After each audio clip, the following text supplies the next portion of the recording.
لله نحمده ونستعينه ونستغفره ونؤمن به ونتوكل عليه ونعوذ بالله من شرور أنفسنا ومن سيئات أعمالنا من يهده الله فلا مضل له ومن يضلله فلا هادي له ونشهد أن لا إله إلا الله وحده لا شريك له ونشهد أن سيدنا وحبيبنا ومولانا محمدا عبده ورسوله صلى الله تعالى عليه وعلى آله وصحبه وبارك وسلم تسليما كثيرا كثيرا أما بعد فقد قال الله سبحانه وتعالى ومن أحسن قولا من دعا إلى الله وعمل صالحا وقال إنني من المسلمين وقال الله سبحانه وتعالى كنتم خير أمة أخرجت للناس تأمرون بالمعروف وتنهون عن المنكر وتؤمنون بالله صدق اللہ میرے محترم بزرگوں اور بھائیوں، اللہ رب العزت کو اپنے ایک ایک بندے سے بہت زیادہ پیار ہے، بہت محبت ہے۔ پوری کائنات میں اللہ کی محبت ظاہر ہے۔ حدیث میں ارشاد فرمایا حضور پاک علیہ الصلوۃ والسلام نے کہ اللہ تعالیٰ نے صفت خلق کو پیدا فرمایا، اللہ نے صفت رحم کو پیدا فرمایا، اور پھر صفت رحم کے اللہ نے 100 حصے کیے، 99 حصے اللہ نے اپنے پاس رکھے ہیں، اور رحمت کا ایک حصہ اللہ نے زمین پر اتارا ہے۔ پوری کائنات میں، پوری دنیا میں جو کوئی آپس میں ایک دوسرے کے ساتھ شفقت کا معاملہ کرتا ہے، محبت کا معاملہ کرتا ہے، یہاں تک کہ ماں باپ اپنی اولاد سے جو محبت کرتے ہیں وہ اللہ کی اس صفت رحمت کے 100 حصوں میں سے ایک حصے کا اثر ہے۔ ماں ٹھنڈی راتوں میں اپنے معصوم بچے کو پیشاب کی گندگیوں میں سے اٹھا کر سوکھے میں سلاتی ہے، خود پوری رات گیلے میں لیٹتی ہے۔ یہ اس صفت رحمت کا ایک اثر ہے جو اللہ نے کائنات میں اتاری ہے۔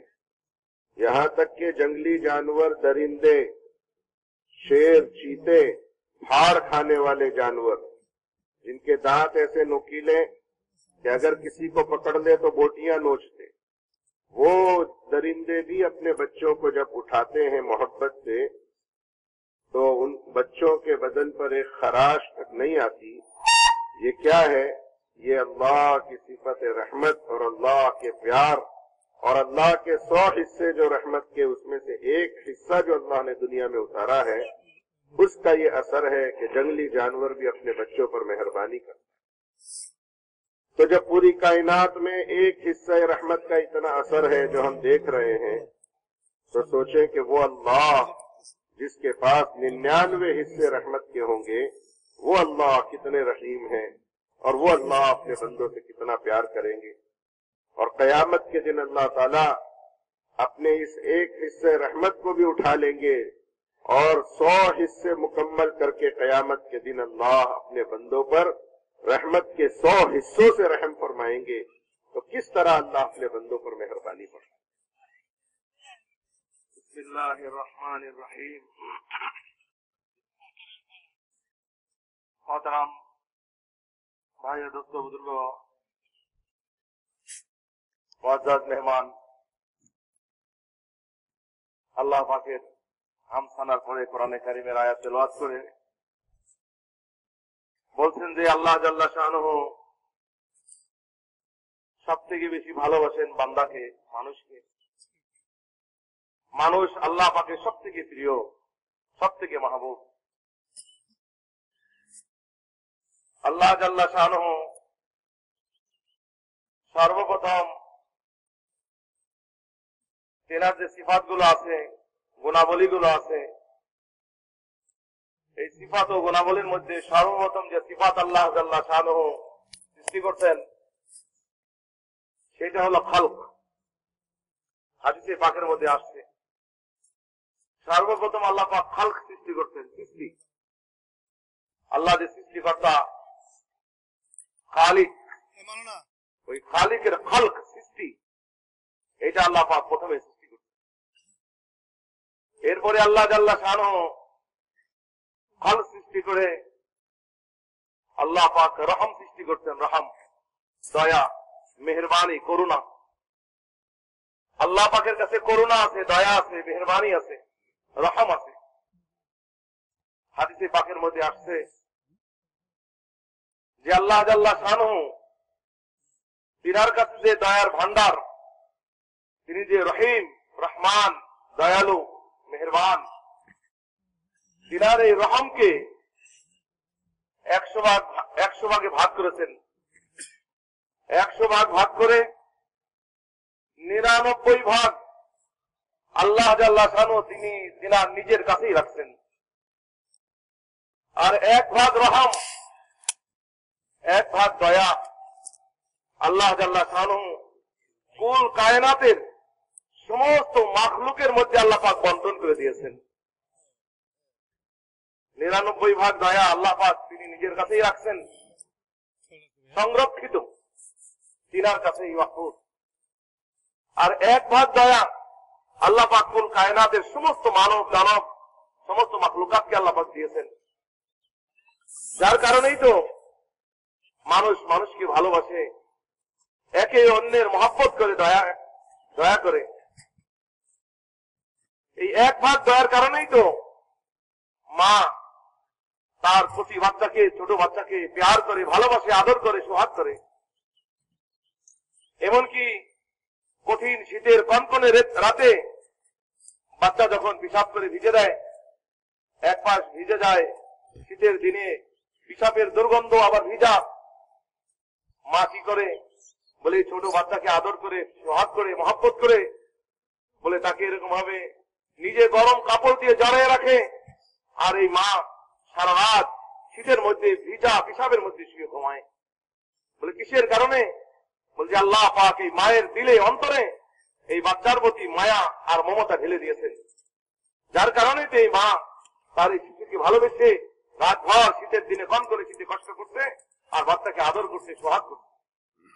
শুধু মানুষই না, বলে সমস্ত দারন্দা চারন্দা হিংস্র যত জানোয়ার আছে, বলে বনের মধ্যে, বনে জঙ্গলে যত বাঘ চিতা আছে, হিংস্র জানোয়ার যা অন্য পশুকে ছেড়ে ছেড়ে খায়, হিংস্র জানোয়ার, এত হিংস্রতা তার মধ্যে যে যদি তার নখগুলো বলে এত কঠোর আর এত ধারালো, যদি কোনো মানুষের মধ্যে তার নখকে থাবা মারে, বলে ভিতর থেকে গোস্তের মুটি বের হয়ে আসবে। এত হিংস্র জানোয়ার জঙ্গলে থাকে, বাঘ চিতা সিংহ। বলে এগুলোর দিলের ভিতরেও আল্লাহ জাল্লা শাআনুহু মহব্বত ঢেলে রাখছেন। তার যে বাচ্চা আছে, তার যে বাচ্চা হয়, বলে সে আস্তে করে বাচ্চাকে এমন ভাবে জাগায়, এমন ভাবে উঠায়, এমন ভাবে তার দুধ পান করায়, বলে যে ওই বাচ্চাকেও, তার যে বাচ্চা, ওই বাচ্চাকেও ওই হিংস্র জানোয়ার তার দুধ পান করায়, সুন্দর করে জাগায়, তার সাথে নিয়ে ঘোরায়। বলে ওই বনের হিংস্র জন্তুর মধ্যে যে মহব্বতটা দিয়ে রাখছেন, ও আল্লাহ জাল্লা শাআনুহু তিনার 99 ভাগের 1 ভাগ মহব্বতের একটা কিঞ্চিত ওই হিংস্র জানোয়ারের মধ্যে দেওয়ার কারণে ওই জানোয়ার তার বাচ্চাকে ভালোবাসে। যেহেতু মাত্র 100 ভাগের 1 ভাগ মহব্বতের বহির প্রকাশ, এটা জাহির করেছেন আল্লাহ জাল্লাহ শাআনহু। এটার বহির পরিষ্কার কুল কায়নাতের সমস্ত মাখলুকাতের মধ্যে আল্লাহ পাকের 1 ভাগ মহব্বত পুরা কায়নাতের মধ্যে দিয়ে আল্লাহ রহমকে, আল্লাহর করমকে আল্লাহ পাক এটার ইজহার করছেন, বহির পরিষ্কার করছেন, প্রকাশ করছেন। আর 99 ভাগ মহব্বত আল্লাহ জাল্লাহ শাআনহু তিনি তিনার নিজের মধ্যেই রাখছেন, যার কারণে কুল কায়নাতের মধ্যে শুধু মহব্বত আর মহব্বতের ইজহার। আর শেষে যখন দুনিয়া ফানা হয়ে যাবে, কিয়ামত এসে যাবে, বলে আখিরাতে গিয়ে আল্লাহ জাল্লাহ শাআনহু সেই 1 ভাগ মহব্বত সমস্ত মাখলুকাতের থেকে আল্লাহ পাক নিয়ে নেবেন, ছিনিয়ে নিয়ে আল্লাহ পাক তিনার নিজের কাছে নিয়ে 100 ভাগ মহব্বত আল্লাহ পাকের কাছে থাকবে। আর ওই মহব্বত দিয়ে, ওই রহম দিয়ে, ওই দয়া দিয়ে আল্লাহ পাক হাসরের ময়দানে সমস্ত বান্দাদের উপর আল্লাহ পাক রহম করবেন ওই দিন। এই মহব্বত আল্লাহ জাল্লাহ শাআনহু তিনি তিনার কাছে রাখছেন। इसी रहम की वजह से अल्लाह को अपने बंदों से जो प्यार है, इसी वजह से अल्लाह ने अपने बंदों के लिए दीन उतारा है। और अल-यौम अकमलतु लकुम दीनकुम व अतममतु अलैकुम निअमती व रज़ीतु लकुमुल इस्लाम दीना। इस उम्मत के लिए ये खुशखबरी सुनाई है कि तुम्हारे लिए अल्लाह ने दीन इस्लाम को पसंद कर लिया है, और पसंद करके अल्लाह ने ये दीन दिया है।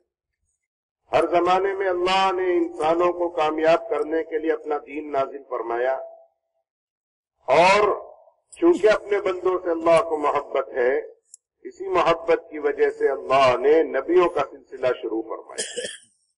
अल्लाह ने अपने बंदों को समझाने के लिए अंबिया भेजे। हालांकि अल्लाह इस बात पर कादिर है कि कोई एक समझाने वाला भी न आता, कोई एक समझाने वाला भी ना आता, और फिर पूरी कायनात को अल्लाह जहन्नम की आग में झोंक देता, तो अल्लाह इस बात पर कादिर है। कोई अल्लाह के सामने ये सवाल नहीं कर सकता कि अल्लाह आपने कोई समझाने वाला तो भेजा नहीं, कोई डराने वाला तो भेजा नहीं, हमें आप कैसे अजाब दे रहे हैं। नहीं, अल्लाह इस बात पर कादिर है कि बगैर किसी समझाने वाले को भेजे, बगैर किसी डराने वाले को भेजे, बगैर किसी नबी को अपने इंसानों के पास भेजे, अल्लाह पूरी कायनात को अजाब देने पर कादिर हैं। लेकिन अल्लाह ने ऐसा नहीं किया, क्योंकि अल्लाह को अपने बंदों से मोहब्बत है। अल्लाह नहीं चाहते, मा यफ़अलुल्लाहु बिअज़ाबिकुम इन शकरतुम व आमनतुम व काना अल्लाहु शाकिरन अलीमा। अल्लाह फरमाते हैं कि अल्लाह तुम्हें अजाब देकर क्या करेंगे, अल्लाह क्या करेंगे तुम्हें अजाब देकर। अल्लाह तो बड़े कदरदान हैं, अल्लाह तो अपने बंदों पर से बड़ी मोहब्बत करते हैं। तो इस मोहब्बत की वजह से अल्लाह ने अंबिया अलैहिस्सलातु वस्सलाम का सिलसिला जारी फरमाया। हर कौम के पास अल्लाह ने नबी भेजे। वलिकुल्लि कौमिन हाद, हर कौम की रहबरी के लिए, उसे रास्ता बताने के लिए, और उसे अल्लाह की तरफ बुलाने के लिए, उसे गुनाहों की दलदल से निकालने के लिए अल्लाह ने अंबिया अलैहिस्सलातु वस्सलाम का मुबारक सिलसिला जारी फरमाया। हर कौम की तरफ अल्लाह ने समझाने वाले भेजे ताकि ये जाएं और बंदों को अल्लाह की तरफ मुतवज्जे करें। चुनांचे नबियों का मुस्तकिल एक सिलसिला है जो अल्लाह की तरफ से जारी किया गया। समझाने वाले कौमों में आते रहे, उन्हें अल्लाह की तरफ बुलाते रहे, उन्हें जन्नत की तरफ बुलाते रहे, और उन्हें अल्लाह की नाफरमानियों से रोकते रहे। এই আল্লাহ পাকের যে রহম আর করম আল্লাহ পাকের কাছে আছেন, আল্লাহ যে রহিম, আল্লাহ পাক যে রহমান, বলে ওই তারই আরেকটা বহির প্রকাশ বান্দার উপরে সে রহম করেছেন। সে হলো ইনসানকে আল্লাহ পাক দ্বীন দিয়েছেন। মানুষকে যে আল্লাহ পাক দ্বীন দিয়েছেন, এটা আল্লাহ পাকের অনেক বড় নিয়ামত, আল্লাহ পাকের অনেক বড় রহম। আল্লাহ পাক এই দ্বীনকে নিয়ামত বলেছেন কোরআনের মধ্যে, আল-ইয়াওমা আকমালতু লাকুম দীনাকুম ওয়া আতমামতু আলাইকুম নি'মাতি ওয়া রাযীতু লাকুমুল ইসলাম দীনা। বলে যে আল্লাহ যে আমাদেরকে দ্বীন দিয়েছেন, ঈমান দিয়েছেন, ইসলাম দিয়েছেন, বলে এটা আল্লাহ পাকের অনেক বড় রহম। এটা আল্লাহ পাকের শুধু দ্বীন দিয়েই আল্লাহ পাক ছেড়ে দেন নাই আমাদের, যে আমি তোমাদেরকে দ্বীন দিলাম আর তোমরা নিজেদের থেকে দ্বীন গ্রহণ করে তোমরা দিনদার হয়ে যাও, কামিয়াব হয়ে যাও। বলে এটাই না, দ্বীন একটা নিয়ামত যেমন আল্লাহ দিয়েছেন, সাথে সাথে এই দ্বীনকে বোঝানোর জন্য, দ্বীনকে আমাদের জিন্দেগিতে বাস্তবায়ন করানোর জন্য আল্লাহ জাল্লা শানুহু নবী রাসূলদের সিলসিলাকে জারি করছেন। ধারাবাহিকভাবে নবী ও রাসূল দুনিয়াতে আল্লাহ পাক পাঠাইছেন, প্রেরণ করেছেন। নবীদের সিলসিলাকে আল্লাহ পাক জারি করছেন দ্বীন বোঝানোর জন্য।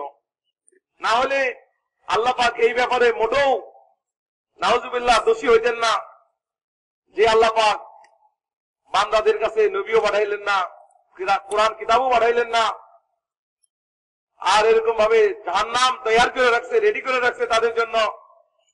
আর এই লোকগুলো যদি দ্বীন না মেনে নিজের থেকে জাহান্নামে চলে যায়, তাহলে এই ব্যাপারে আল্লাহ পাকের কোনো দোষারোপ করার ছিল না, কোন ধরনের আল্লাহ পাকের দোষারোপের কিছু ছিল না।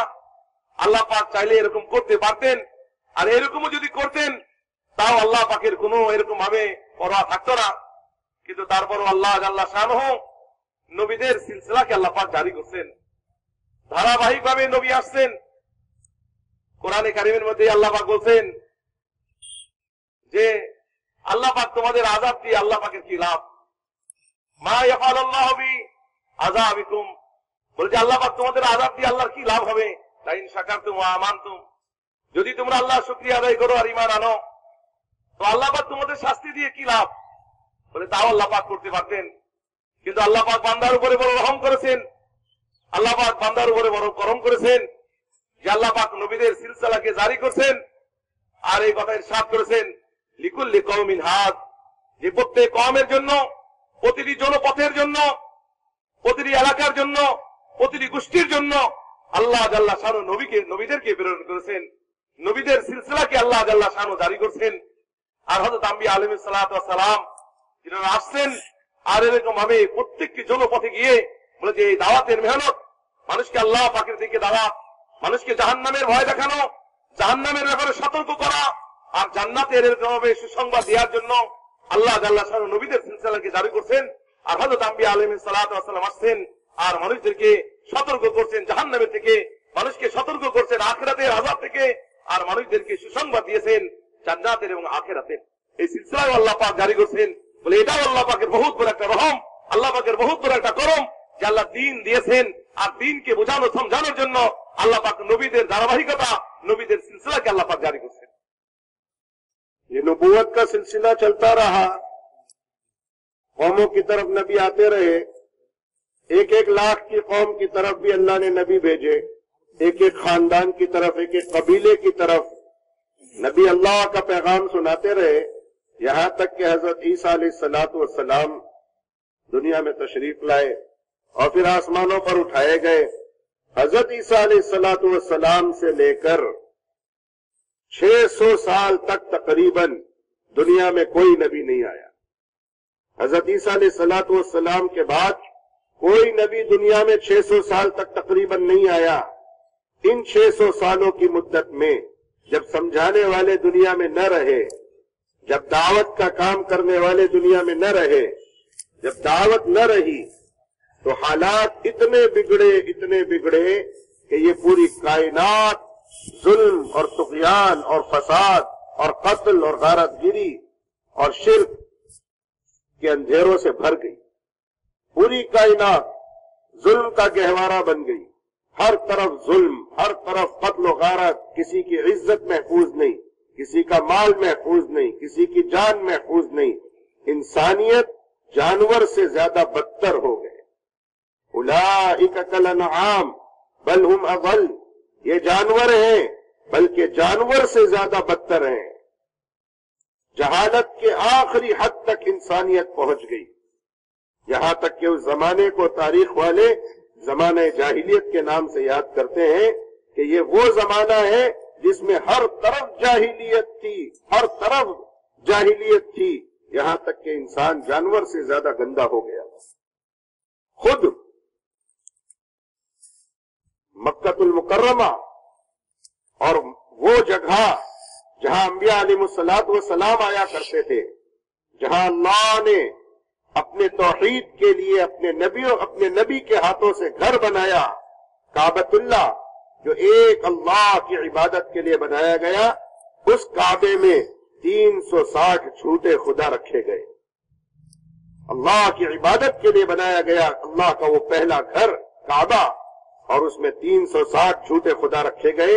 हर एक अपनी हाजत, अपनी जरूरत, अपने तकाजों को सामने रखकर एक माबूद बनाता और उसी को पूछता, उसी की इबादत करता, उसी से अपनी हाजतें कहता।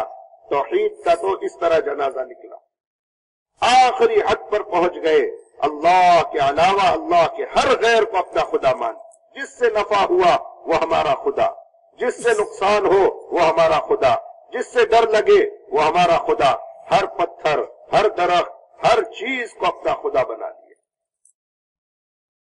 বলে নবীদের সিলসিলা এমনি ভাবে চলছিল। হযরত আদম আলাইহিস সালাম থেকে নূহ আলাইহিস সালাম, নূহ আলাইহিস সালাম থেকে নবীদের ধারাবাহিকতা বলে পর্যায়ক্রমে চলছিল।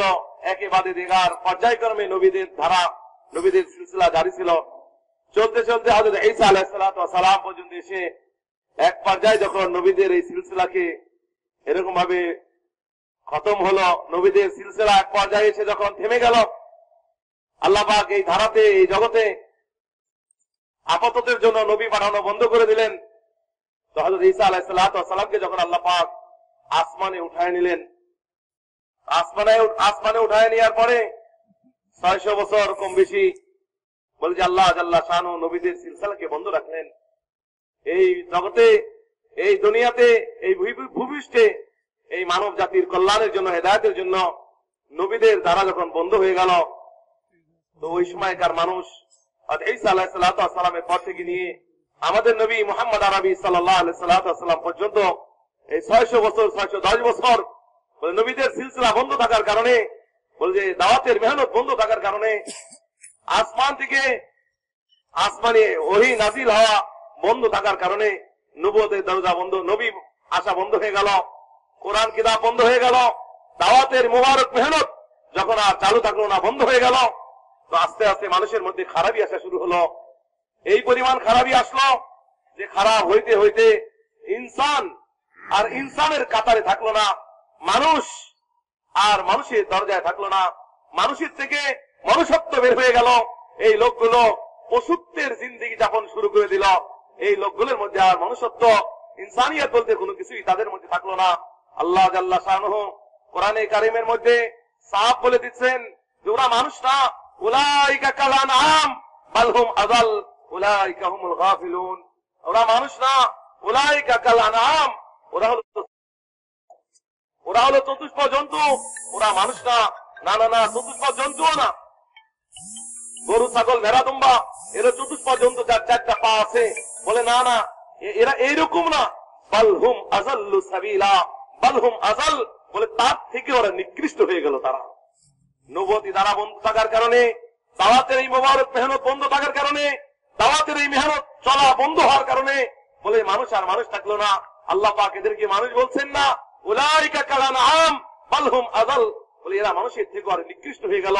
জাহালাত, অজ্ঞতা, জুলমত, অন্ধকার, হাইওয়ানিয়াত, বাহিমিয়াত যত কিছু হইতে পারে বলে তাদের মধ্যে চলে আসলো। হিংস্রতা চলে আসলো তাদের মধ্যে। মানবীয় যে গুণগুলো আছে এই গুণগুলো তাদের থেকে বের হয়ে হাইওয়ান, জানোয়ারের যে সমস্ত খাসলত বলে হিংস্রতা, এগুলো তাদের মধ্যে বিদ্যমান হয়ে গেল। আর ওই লোকগুলো এইভাবেই জীবন যাপন করতে থাকলো। বলে যে কোরআনে কারিমের মধ্যে আল্লাহ জাল্লা শানু এদেরকে বলছেন উলাইকা হুমুল গাফিলুন, বলে এরা মানুষ না, এরা হলো গাফেল। ওয়াইন কানু মিন ক্বাবলু লাফি যালালিম মুবিন, বলে এরা জালালে মুবিনের জিন্দেগি যাপন শুরু করে দিল, পশুত্বের জিন্দেগি শুরু করে দিল। বলে এমন কি যত ধরনের খারাপি হইতে পারে, যত ধরনের খুরাফাত হইতে পারে, যত ধরনের নিম্ন খাসলাত হইতে পারে, সমস্ত নিম্ন খাসলাত বলে তাদের মধ্যে বিদ্যমান হয়ে গেল, তাদের মধ্যে এটা চললো। এমনকি চলতে চলতে সব থেকে বড় শিরিক যেটা, সব থেকে বড় গুনাহ যেটা, বলে এরপর আর গুনাহ হইতেই পারে না। বলে শিরিকের মতো গুনাহ তারা ওই ঘরে শুরু করলো, যে ঘরটা হযরত সাইয়্যিদনা ইব্রাহিম আলাইহিস সালাম তাওহীদের ভিত্তিতে যেই ঘরকে নির্মাণ করেছিলেন, যেই ঘরকে কায়েম করেছিলেন, নির্মাণ করেছিলেন তাওহীদের ভিত্তিতে, সেই তাওহীদের ঘরে কাবাতুল্লাহিল হারাম, বাইতুল্লাহিল হারামের মধ্যে বলে যে শিরিক শুরু হয়ে গেল। তার মধ্যে মূর্তি, মিথ্যা খোদা তারা পূজা করা শুরু করলো। বলে একটা নয়, দুইটা নয়, যাকে এরকম ভাবে উপকারী মনে করতো তাকেই খোদা বানায় নিত, যার থেকে ক্ষতি হতো তাকেই খোদা বানায় নিত। এটা আমার উপকার করে, এই এক খোদা, ওটার থেকে ক্ষতি হয় ওটাকে আরেক খোদা বানাইতে বানাইতে ওই ঘর, যেই ঘরকে এরকম ভাবে তৌহিদের ভিত্তিতে যেই ঘর কায়েম করা ছিল সেই বাইতুল্লাহিল হারামের মধ্যে কাবাতুল্লাহর মধ্যে ঢুকতে ঢুকতে বলে যে 360টা বাতিল খোদা তার মধ্যে প্রবেশ করলো। আর মানুষজন আর সবথেকে সর্বোচ্চ গুনাহ যেটা আছে শিরিক, ওই আল্লাহর ঘরের মধ্যে তৌহিদের ঘরের মধ্যে শিরিকের মতো গুনাহ 1 2 3 4 5 10 খোদা নয়, 360টা খোদাকে খোদা মানে 360টা মূর্তিকে তারা পাথর দিয়ে গাছ দিয়ে যে কোনো জিনিসকে তারা খোদা বানায় তার মধ্যে পূজা শুরু করলো। অর্থাৎ ইনসান তার ইনসানিয়তের থেকে নামতে নামতে হাইওয়ান জানোয়ার থেকে নামতে নামতে আরো একবারে বিবেকহীন ভাবে মূর্তিদেরকে পূজা করা শুরু করলো। এটা একমাত্র কারণ নবীদের সিলসিলা এরকম বন্ধ হওয়া আর দাওয়াতের মেহনত বন্ধ হওয়ার কারণেই এই পরিস্থিতি সৃষ্টি হয়েছে। मुअर्रिखीन ने उस जमाने के हालात लिखे हैं, तौहीद के एतबार से आखिरी हद को पहुंच गए, इबादत के एतबार से आखिरी हद को पहुंच गए। वमा कान सलातुहुम इंदल बैत इल्ला मुकाअन व तस्दिया, सिर्फ सीटियां बजाना तालियां पीटना बस यही इबादत हो गई। मर्द और औरत बरहना होकर तवाफ करते काबे का। अखलाक के एतबार से इस दर्जे को पहुंच गए, किसी का ऊंट किसी के ऊंट से पहले पानी पी ले तो सदिया और खानदानों में किताल चलते थे सिर्फ इस बात पर कि इसके ऊंट ने हमारे ऊंट से पहले पानी क्यों पिया। अपने हाथों से अपनी बच्चियों को जिंदा दफन कर दिया करते थे। ये हालात हैं आलम के, पूरी दुनिया जुल्म के अंधेरों में थी। क्यों कि तकरीबन 600 साल का वक्फा ऐसा गुजर गया, कोई समझाने वाला नहीं। अल्लाह की रहमत को जोश आया, अल्लाह अपने बंदों से प्यार करते हैं, अल्लाह अपने बंदों को नजात देना चाहते हैं। अल्लाह की रहमत जोश में आई। हजरत मोहम्मद मुस्तफा सल्लल्लाहु अलैहि वसल्लम को नबी रहमत बनाकर और पूरी कायनात के अंधेरों को दूर करने के लिए, पूरी कायनात को ईमान के नूर से मुनव्वर करने के लिए और इंसानियत को जानवरों की हद से नीचे से उठाकर और कामिल इंसानियत तक पहुंचाने के लिए हजरत मोहम्मद मुस्तफा सल्लल्लाहु अलैहि वसल्लम को दुनिया में मबऊस फरमाया। এমনি ভাবে মহতারাম ভাই দোস্ত বুজুর্গ, এক কথায় মুআররিখিনগণ লিখেছেন, ঐতিহাসিকগণ ইতিহাসবিদ যিনারা ওনারা ওই জামানার একটা চিত্র অঙ্কন করেছেন যে ঈসা আলাইহিস সালাতু ওয়াস সালামের পর থেকে নিয়ে মুহাম্মদ আরবি সাল্লাল্লাহু আলাইহি সাল্লাতু ওয়াস সালাম পর্যন্ত এই 610 বছরে ইনসান মানুষ কোথায় নেমে আসছিল, কত নিম্নে নেমে আসছিল, কোথায় পৌঁছে গেছিল, সেই কথার ইতিহাস লেখা আছে কিতাবের মধ্যে। ঐতিহাসিকগণ রচনা করেছে ইতিহাস, যেই মানুষগুলো মানুষ ছিল না তারা জানোয়ারের থেকে আরো নিম্নে নেমে আসছিল। তাদের চলাফেরা উঠা বসা বলে তাদের তৌহিদ তাদের ইবাদত একবারে সর্বনিম্ন নেমে আসছিল। তৌহিদের ব্যাপারে তো বলাই হলো একবারে এমন পর্যায়ে চলে আসছে যে তারা 360টা মূর্তিকে তারা পূজা করত, পাথরকে পূজা করত। ইবাদত বন্দিগির ব্যাপারে এই পরিমাণ নিম্ন স্তরে চলে আসছিল। কোরআনে কারিমের মধ্যে আল্লাহ জাল্লা শানু বলেন, ওমা কানা সালাতুহুম ইনদাল বাইত, তাদের নামাজের অবস্থা হচ্ছিল ইল্লা মুকাআন ওয়া তাসরিফা, নামাজ তো পড়তো না, খালি বাইতুল্লাহর কাছে এসে তারা মুখ দিয়ে সিটি বাজাইতো আর হাতে তালি দিত। তাদের নামাজ ছিল মুখের সিটি বাজানো, আর তাদের নামাজ ছিল হলো আর হাতে তুলি দিয়া। তো হাতে তুলি দিয়ে ইবাদত আর এরকম মুখে সিটি বাজানো, এটাই ছিল তাদের ইবাদত। বলে ইবাদতের এমন পর্যায়ে তারা নেমে আসছিল। ইবাদতের লাইনে, আখলাকের লাইনে, ইমানিয়তের লাইনে, সমস্ত লাইনে একবারে বরবারিয়ত কাকে বলে সব থেকে বত্তর, সব থেকে নিম্ন স্তরে তারা নেমে আসছিল। কোনো কিছুই তাদের মধ্যে হায়া শরম বলতে কোনো কিছু ছিল না। জাহেল আর এরকম ভাবে জুলুম দিয়ে তাদের জিন্দেগি ভরপুর ছিল। নবীজি সাল্লাল্লাহু আলাইহি সাল্লামকে যে আল্লাহ জাল্লা শানহু এই উম্মতের উপরে পুনরায় দয়া করে, মেহেরবানি করে, এই উম্মতের উপরে শফকত করে, এই উম্মতের উপরে মহব্বত করে আল্লাহ জাল্লা শানহু নবীজি সাল্লাল্লাহু আলাইহি সাল্লামকে এই উম্মতের মধ্যে পাঠাইছেন। আবার দোবারা ওই ইনসানকে, যে ইনসান সর্বনিম্ন স্তরে পৌঁছে গেছিল, আসফালা সাফিলিনে পৌঁছে গেছিল, ওই আসফালা সাফিলিন থেকে, নিম্ন স্তর থেকে, যাদের মধ্যে ন্যূনতম মানবতা ছিল না, ইনসানিয়ত ছিল না, ওই লোকদেরকে আস্তে আস্তে আস্তে আস্তে উঠাইতে বলে এই লোকদেরকে একবার ইনসানিয়তের সর্বোচ্চ সর্বোৎকৃষ্ট স্থানে পৌঁছানোর জন্য আল্লাহ জাল্লা শানহু নবী মুহাম্মদ সাল্লাল্লাহু আলাইহি ওয়াসাল্লামকে দুনিয়ার মধ্যে প্রেরণ করেছিলেন। हुजूर पाक अलैहिस्सलातु वस्सलाम को से कुफ्र और शिर्क की गंदगियों को खत्म करके ईमान का नूर जिंदा करना है। पूरे आलम में जो इंसानियत अपनी इंसानियत खो बैठी है, उन्हें ऐसा मजमुआ तैयार करना है जिनके बारे में कहा जाए कि ये हिदायत के सितारे हैं, अब जो इनके पीछे चलेगा नजात को पहुंच जाएगा। इतनी बड़ी मेहनत और पूरी दुनिया के एक धारे को बदलना, और उसके लिए वक्त कितना, 23 साल। और काफतल लिन्नास, सारी दुनिया के इंसान। आदमी अपने बाप का सहारा लेता है। हुजूर पाक अलैहिस्सलातु वस्सलाम यतीम पैदा हुए, हुजूर यतीम पैदा हुए, बाप का सहारा नहीं, कोई एक आदमी भी साथ, कोई दुनिया की मादी असबाब के लाइन से ताकत नहीं दी, सिर्फ एक ताकत हुजूर पाक अलैहिस्सलातु वस्सलाम को अता फरमाई, वो है दावत की ताकत। या अय्युहल मुज़म्मिल कुमिल लैला इल्ला कलीला, या अय्युहल मुद्दस्सिर कुम फअंदिर, ए कमली ओढ़ने वाले उठो, अपने रब की बड़ाई बयान करो, अपने अल्लाह से डराओ। हुजूर पाक अलैहिस्सलातु वस्सलाम को इस मुख्तसर से वक्त में पूरी कायनात के निजाम को बदलने के लिए कोई मादी ताकत नहीं दी, सिर्फ दावत की ताकत अता फरमाई। और 23 साल की मुख्तसर मेहनत में इस दावत के जरिए अल्लाह ने पूरी कायनात के धारे को बदल कर रख दिया। इंसानियत उस ऊंचे मेराज पर पहुंची कि वो हिदायत के सितारे बन गए। आज तक सहाबा हिदायत के लिए हमारे लिए नमूना है। हुजूर पाक अलैहिस्सलातु वस्सलाम की दावत की मेहनत से पूरी इंसानियत इस मेराज को पहुंची। तो एमनी भावे नबी সাল্লাল্লাহু আলাইহি ওয়াসাল্লামকে আল্লাহ পাক এক জিম্মাদারি দিয়ে দুনিয়াতে পাঠিয়েছেন, এক মেহনত দিয়ে আল্লাহ পাক দুনিয়াতে প্রেরণ করেছিলেন। সেই মেহনত আর জিম্মাদারির মেয়াদ কাল কতটুকু ছিল, সময় সীমা কতটুকু ছিল, বলে মাত্র 23 বছর। কেননা হুজুর সাল্লাল্লাহু আলাইহি ওয়াসাল্লাম 40 বছর বয়সে নবুয়ত প্রাপ্তি হন, আর 23 বছর বয়সে তিনি দুনিয়া থেকে পাগলাপোষী দুনিয়া থেকে চিরবিদায় নেন। তো মাত্র 23 বছর জিন্দেগি, 23টা বছর মাত্র। আর মেহনতের ময়দান বলে কাফাতাল লিন্নাসি বাশীরা ওয়া নাযীরা, কুল কায়নাতের মধ্যে পুরা দুনিয়ার এই জমিনের উপরে যে যেখানে বসবাস করে, বলে যে পুরা দুনিয়ার কোনায় কোনায় পর্যন্ত মেহনতের জিম্মাদারি নবীজি সাল্লাল্লাহু আলাইহি ওয়াসাল্লামকে দান করা হয়েছিল। পুরা দুনিয়ার মধ্যে দিনকে জিন্দা করা, পুরা দুনিয়ার মধ্যে মানুষের মধ্যে আবার ইনসানিয়ত পয়দা করে তাদেরকে আলা দরজায় পৌঁছানো, বলে জিম্মাদারি হলো পুরা দুনিয়ার। জিম্মাদারি পুরা দুনিয়ার, কিয়ামত পর্যন্ত পুরা দুনিয়ার জিম্মাদারি, কিয়ামত পর্যন্ত পুরা দুনিয়ার জিম্মাদারি। কিন্তু এই জিম্মাদারি আদায় করার সময়কাল খুবই কম, মাত্র 23 বছর।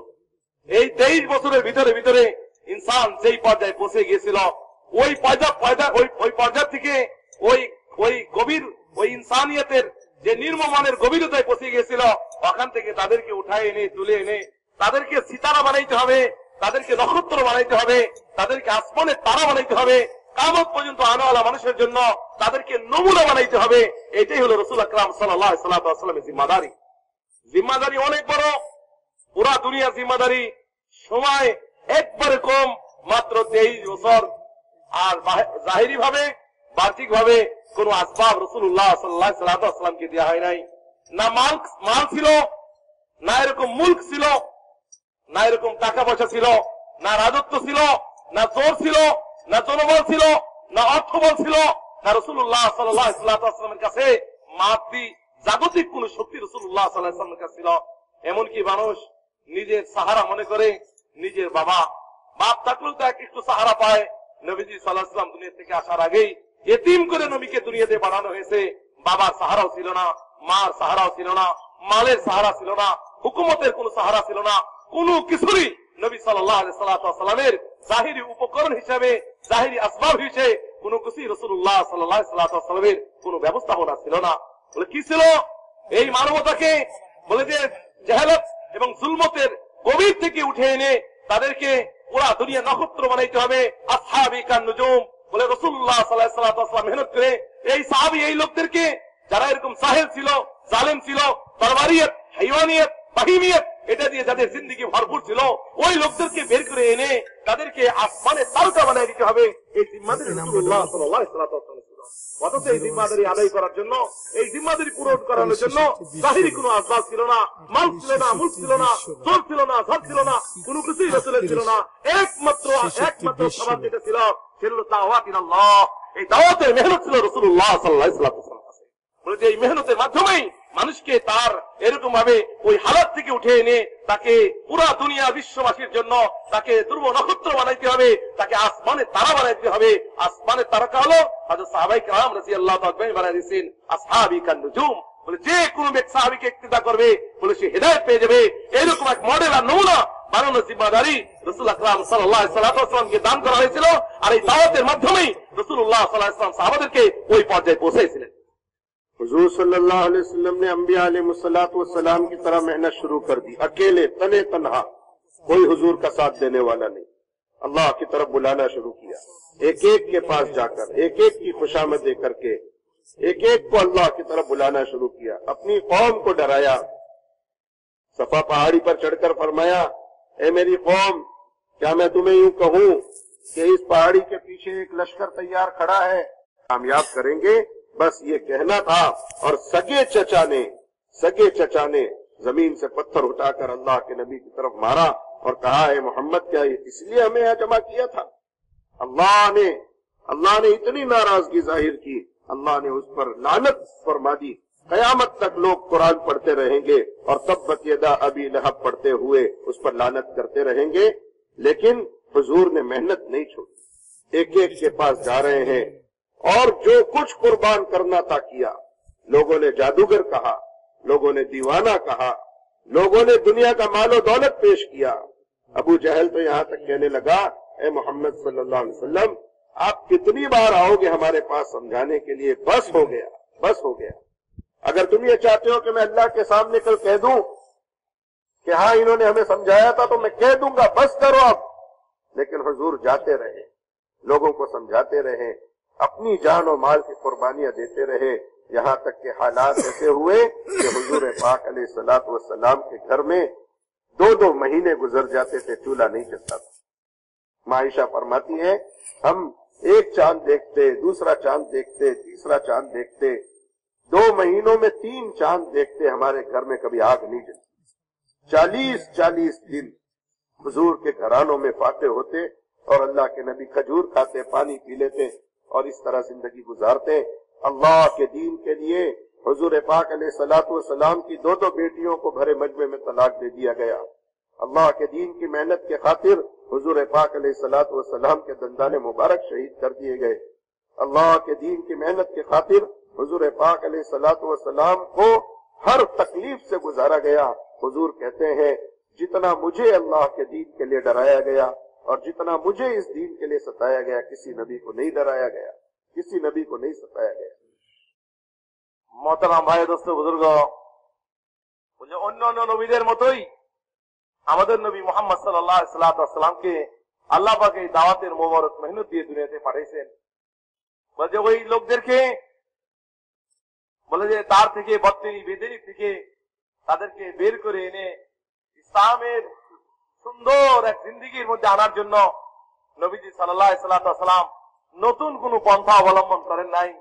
বলে যে এই দাওয়াতের মুবারক মেহনতি রাসূলুল্লাহ সাল্লাল্লাহু আলাইহি ওয়াসাল্লাম শুরু করেছিলেন। বলে যে নবী সাল্লাল্লাহু আলাইহি ওয়াসাল্লাম সাদিক আল আমিন ছিলেন, as-সাদিকুল আমিন ছিলেন। যে নবুয়ত প্রাপ্তির পর নবীজি সাল্লাল্লাহু আলাইহি ওয়াসাল্লাম পাহাড়ের উপরে দাঁড়াইলেন, এক পাহাড়ের কাছে গিয়ে কুরাইশদেরকে একত্রিত করলেন, নিজের স্বজাতিকে, স্বগোষ্ঠীর লোকদেরকে নবীজি সাল্লাল্লাহু আলাইহি ওয়াসাল্লাম এক জায়গা করে বললেন, দেখো তোমরা আমার স্বজাতি, আমার একই গোষ্ঠীর মানুষ, একই জাতির মানুষ। আমি যদি তোমাদের ব্যাপারে এই খবরটা দেই যে এই পাহাড়ের ওই প্রান্ত থেকে পার থেকে তোমাদের শত্রু দল আসবে আর তোমাদের উপরে হঠাৎ করে একযুগে তোমাদের উপরে হামলা করে বসবে, বলো তোমরা কি আমার এই কথা মানবা? আমার এই কথা কি তোমরা বিশ্বাস করবা? একযোগে সব বলে উঠলো, আরে আপনি তো সাদিক আল আমিন, আপনি তো সত্যবাদী, কোনদিন আপনার জবান থেকে আমরা মিথ্যা কথা শুনি নাই। আপনি তো আমিন, আপনি তো আমানতদার, কোনদিন আপনার থেকে কোনো খেয়ানত হয় নাই, আপনার থেকে কোনো দুর্নীতি হয় নাই। আপনি তো সাদিক আল আমিন, আপনি বললে অবশ্যই আমরা কবুল করব, আপনার কথা ঠিকই হবে। আপনার শৈশব আমাদের সামনে, আপনার কৈশোর এটা আমাদের সামনে, আপনার বাচপন আমাদের সামনে, আপনার জোয়ানি আমাদের সামনে। কোনদিন আপনি ছোট কালেও কোনদিন মিথ্যা বলেন নাই, জোয়ান হয়েও কোনো কিছু খেয়ানত করেন নাই। আপনি বলবেন আর আমরা মানব না, অবশ্যই আপনি সাদিকুল আমিন, আপনার কথা সত্য এবং আমানত। নবীজি সাল্লাল্লাহু আলাইহি ওয়াসাল্লাম নিজের গোত্রের লোকদেরকে বললেন, শোনো, আমি এমন এক সংবাদ তোমাদেরকে দিচ্ছি, আমি এমন এক ভয়ের কথা তোমাদেরকে শোনাচ্ছি, কঠিন এক দিনের কথা আমি তোমাদেরকে শোনাচ্ছি। সেই কঠিন ভয় থেকে, ওই কঠিন দিন থেকে বাঁচার একটাই মাত্র তোমাদের রাস্তা, তোমরা বলে লাও লা ইলাহা ইল্লাল্লাহু মুহাম্মাদুর রাসূলুল্লাহ। বলে এই কালিমা তোমরা পড়ে নাও, বলে যে তোমরা কঠিন ভয়ানক অবস্থা থেকে বেঁচে যাওয়া, কঠিন দুর্দিন থেকে তোমরা রক্ষা পেয়ে যাওয়া। বলে এই কথা বলার সাথে সাথে, এই কালিমার দাওয়াত দেওয়ার সাথে সাথে নবীজি সাল্লাল্লাহু আলাইহি ওয়াসাল্লামের উপরে নবীর আপন চাচা, নবীর রক্তের রক্ত, নবীর আপন চাচা এমন ভাবে নবীজি সাল্লাল্লাহু আলাইহি ওয়াসাল্লামের উপরে চড়ে বসলেন, নবীজি সাল্লাল্লাহু আলাইহি ওয়াসাল্লামের চেপে বসলেন।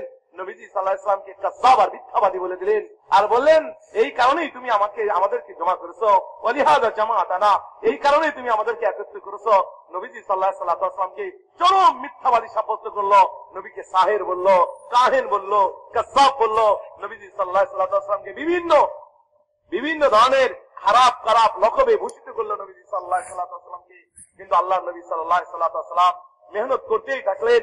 ওই যে নবী সাল্লাল্লাহু আলাইহি ওয়াসাল্লামের আপন চাচা, যে নবী সাল্লাল্লাহু আলাইহি ওয়াসাল্লামকে এরকম ভাবে মিথ্যুক বললো, কাযযাব বললো, বলে ওই ব্যক্তির উপরে কিয়ামত পর্যন্ত আল্লাহ পাকের গজব, আল্লাহ পাকের লানত, আল্লাহ পাকের অভিশাপ তার উপরে।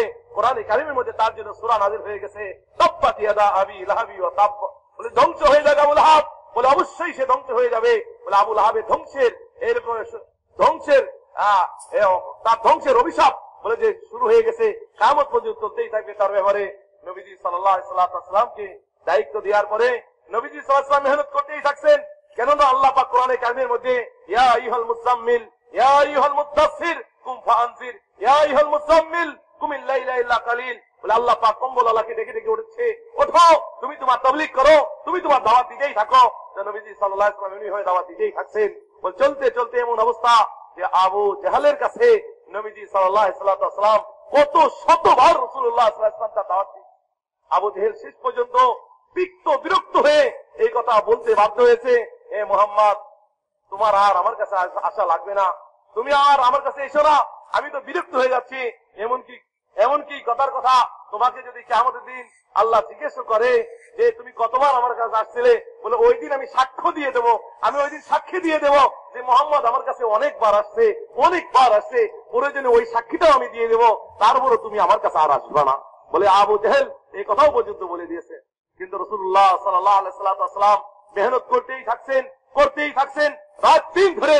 রাসূল আকরাম সাল্লাল্লাহু আলাইহি ওয়াসাল্লাম এই দাওয়াতের এই মোবারক মেহনত করতে করতে এক পর্যায়ে এরকম এসে গেল, রাসূলুল্লাহ সাল্লাল্লাহু আলাইহি ওয়াসাল্লামের ঘর ভুকা ফাঁকা হয়ে গেল। নবীজি সাল্লাল্লাহু আলাইহি ওয়াসাল্লাম নিজেও ভুকা থাকতেন, নিজেও অনাহারে থাকতেন, উপবাস থাকতেন।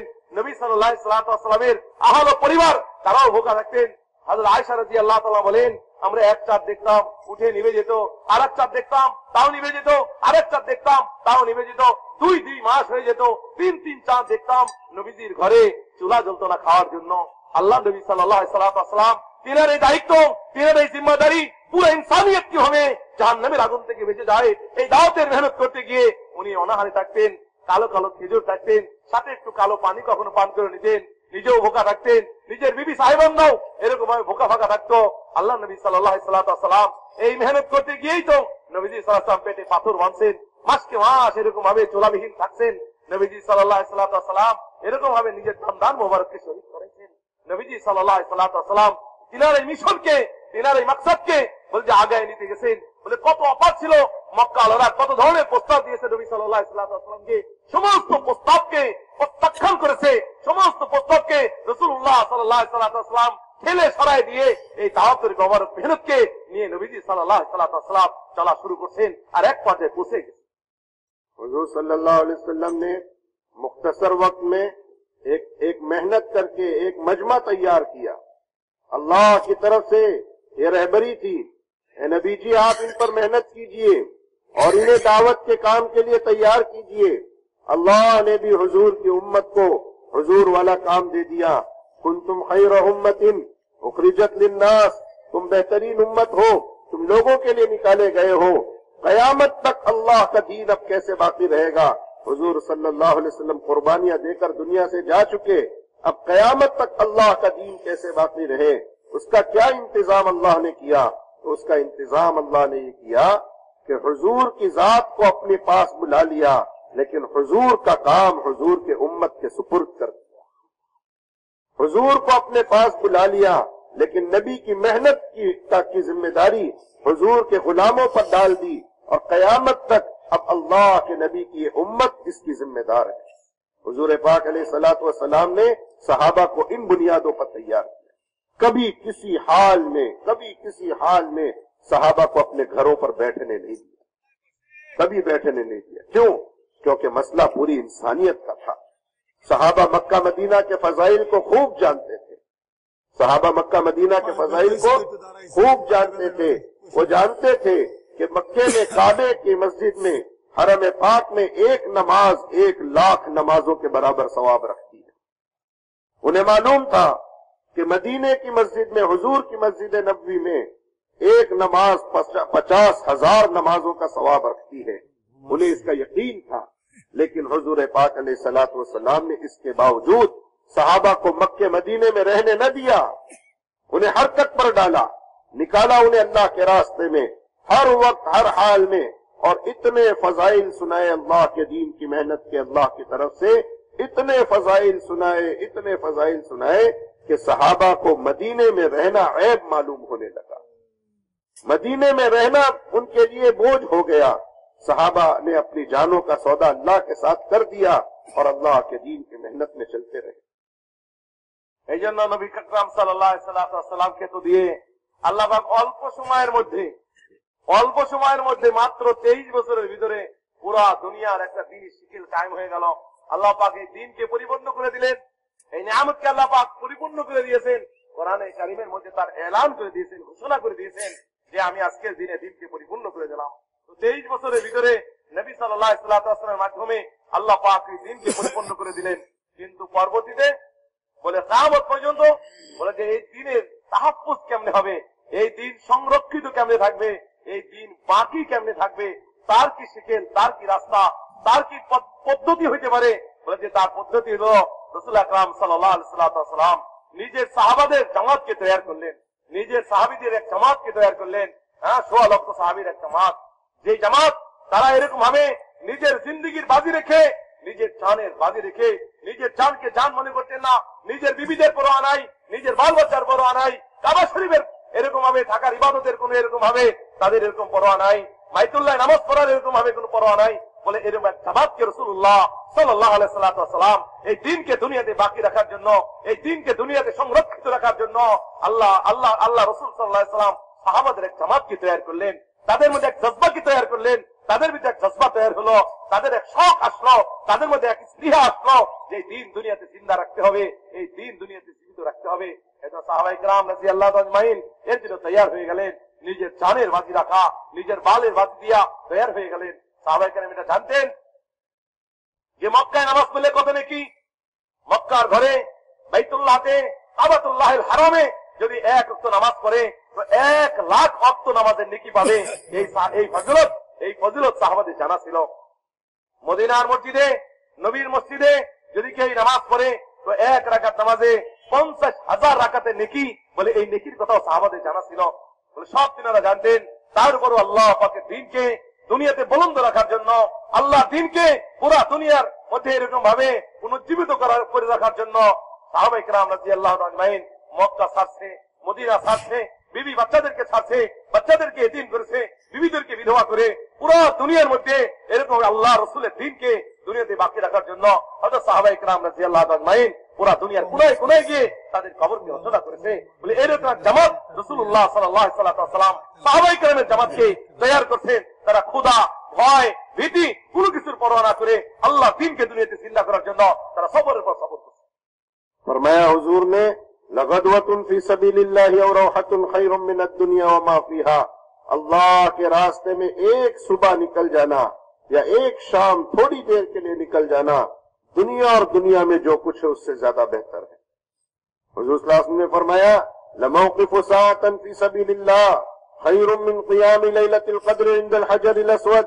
फरमाया थोड़ी देर एक आदमी लैलतुल क़द्र में, जो 1000 महीनों से बड़ी रात है, उस लैलतुल क़द्र में काबतुल्लाह के सामने खड़े होकर, हजर अस्वद के सामने खड़े होकर सबसे अफजल तरीन इबादत यानी नमाज में मशगूल है।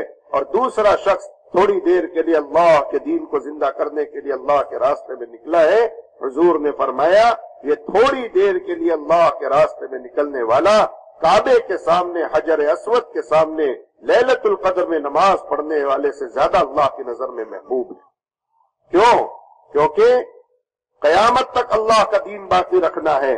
नक्लो हरकत के साथ अल्लाह के रास्ते में फिरते हुए, अल्लाह के बंदों के पास जाते हुए अल्लाह का दीन जिंदा करने के लिए थोड़ी देर का कदम उठाना अल्लाह को इतना महबूब है। इन बुनियादों पर हुजूर ने उम्मत को तैयार किया। सहाबा को यह समझाया कि अल्लाह के रास्ते की मिट्टी भी कीमती। फरमाया कि जहां अल्लाह के रास्ते की गर्द गुबार लग जाए वहां जहन्नम की आग तो क्या, जहन्नम का धुआं भी हराम हो जाए। हज़रत अब्दुल्लाह इब्ने मुबारक रहमतुल्लाह अलैह इसीलिए 6 महीने हदीस पढ़ाते थे और 6 महीने अल्लाह के रास्ते का सफर करते थे। 6 महीने हदीस का दर्स देते, 6 महीने अल्लाह के रास्ते में जाते। जब वो हदीस पढ़ाते और हदीस लिखते तो कलम का जो तराशा होता था, लकड़ी के कलम होते थे, उस तराशे को जमा करते रहते। और जब अल्लाह के रास्ते में निकलते तो अल्लाह के रास्ते की जो मिट्टी उनके बदन पर लगती उसे जमा करते रहते।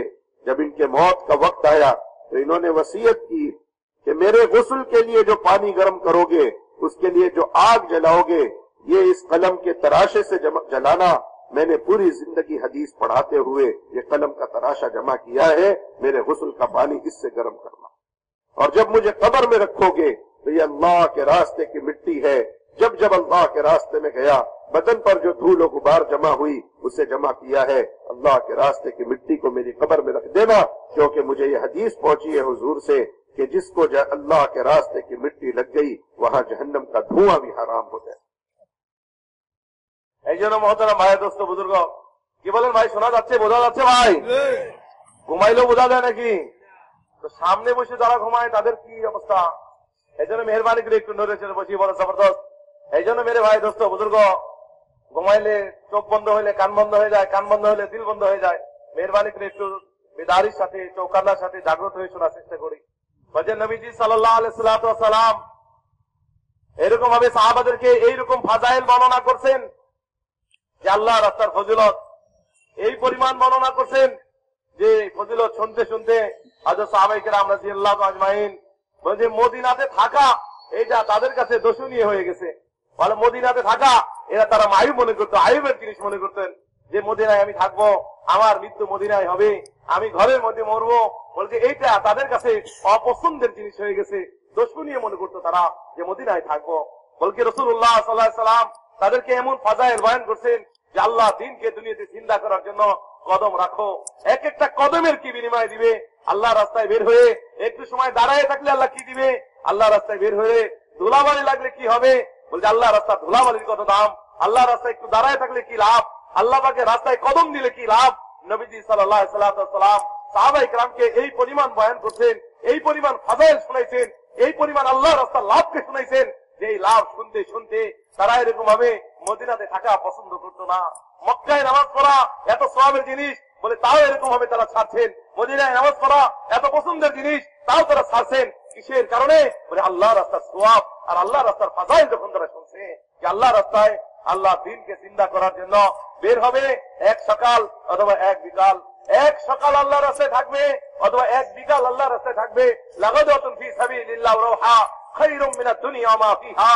আল্লাহ রাস্তার এক সকাল অথবা আল্লাহ রাস্তার এক বিকাল, দুনিয়া আর দুনিয়ার মধ্যে যত নেক আমল আছে তার থেকে উত্তম বদলা আল্লাহ দান করবেন তাকে।